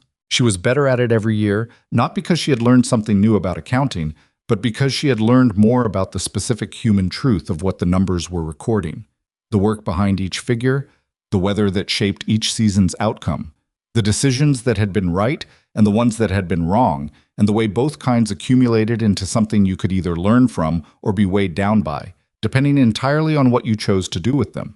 She started teaching in the second year. Not in a school. There was no school in Willow Creek, which she found unreasonable, and said so to enough people that a school eventually became a subject of sustained community conversation. She started teaching at the ranch, informally. The children of the hands and the neighboring families who were being raised in a world that had room for them if they could read and do arithmetic and understand the basic legal documents that governed the land they would inherit. She taught them without fanfare and without excessive sentiment, and with the same directness she brought to everything. And the children, being children, responded to being treated like people whose minds were worth the investment by behaving like people whose minds were worth the investment. Tom retired in the third year. He did not go far. He moved into the small house on the northern edge of the property that Silas rebuilt for him, and he spent his days doing the lighter tasks he chose rather than the full work he no longer could, and he ate supper at the main house 3 times a week and sat by the fire with his coffee, and was, as far as anyone could tell, content in the specific, unheroic way of a man who has done real work for a long time and has earned his peace. Caleb stayed. He was good with the cattle in ways that went beyond competence into something like understanding, and by the 4th year he was running the cattle operation with a judgment that needed very little supervision. He married a woman from the Aldridge family in the 5th year, a direct, cheerful person named May, who took an immediate and permanent liking to Evelyn and who had opinions about the boarding house's biscuit recipe that she was not afraid to share. Life was not without its difficulties. There were bad winters and dry summers, and a year when the cattle prices dropped to a level that required every account skill Evelyn had to navigate the shortfall without losing ground. There were disagreements between her and Silas, real ones, the kind that come between two people who are both certain and both strong-willed, and that required the particular work of being honest with someone you love about something they don't want to hear. She was not always right. He was not always right. They learned, slowly and with occasional significant friction, the difference between being right and being useful, which is one of the more important lessons available to people who spend a lot of time being right. What did not waver was the thing underneath all of it. The plain, specific, daily fact of having chosen each other, not out of need or desperation or circumstance, but out of the clearest-eyed assessment both of them were capable of, which in both cases was very clear indeed. There is a particular kind of love that develops between people who have seen each other at the actual work of being alive. Not the presented version, not the careful version, but the version that shows up at the end of a hard day and still has to make a decision about something. And it is not a romantic love in the story sense. It is something more reliable and less comfortable and considerably more true. It was enough. It was, in the end, the thing that held. In Willow Creek, years later, people would sometimes mention the woman who had come off a train in December with one suitcase and been laughed off a platform and had stayed anyway. They mentioned it the way communities mentioned the things that changed them, not with dramatic flourish, but with the quiet acknowledgement of people who know that their present is connected to a specific past decision, a specific moment when something could have gone one way and went another. A school was built in Willow Creek in 1889. It was the first dedicated school building in that part of the county, funded by a combination of community contributions and a matching grant that Evelyn had spent 2 years writing the appropriate documentation to obtain, because writing the appropriate documentation was what you did when you wanted something real to happen rather than just wanting it. The school was not named for her. She had been asked about this and had said, with the characteristic directness that the Valley had come to expect from her, that naming buildings after living people was premature and unnecessary, and the children who were going to learn in it were the point, not the person who had helped get it built. On the day it opened, Silas stood beside her at the door and watched the first students file inside, and he took her hand in the way he had been taking her hand for years now, without ceremony, without looking at her, just the natural reaching of a person toward the person they have decided is their person. And she held it. She thought about the letter she had carried across the country, the one with the beautiful promises that had dissolved the moment she stepped off the train. She had stopped being angry about it a long time ago, which had surprised her when she noticed it, because she had expected the anger to last longer. What she understood now, standing outside a schoolhouse in a Wyoming September with autumn coming and the mountains very clear, and the sound of children inside a building that had not existed a year ago, was that the letter had been a door. A wrong door. A door with nothing on the other side that she had actually wanted.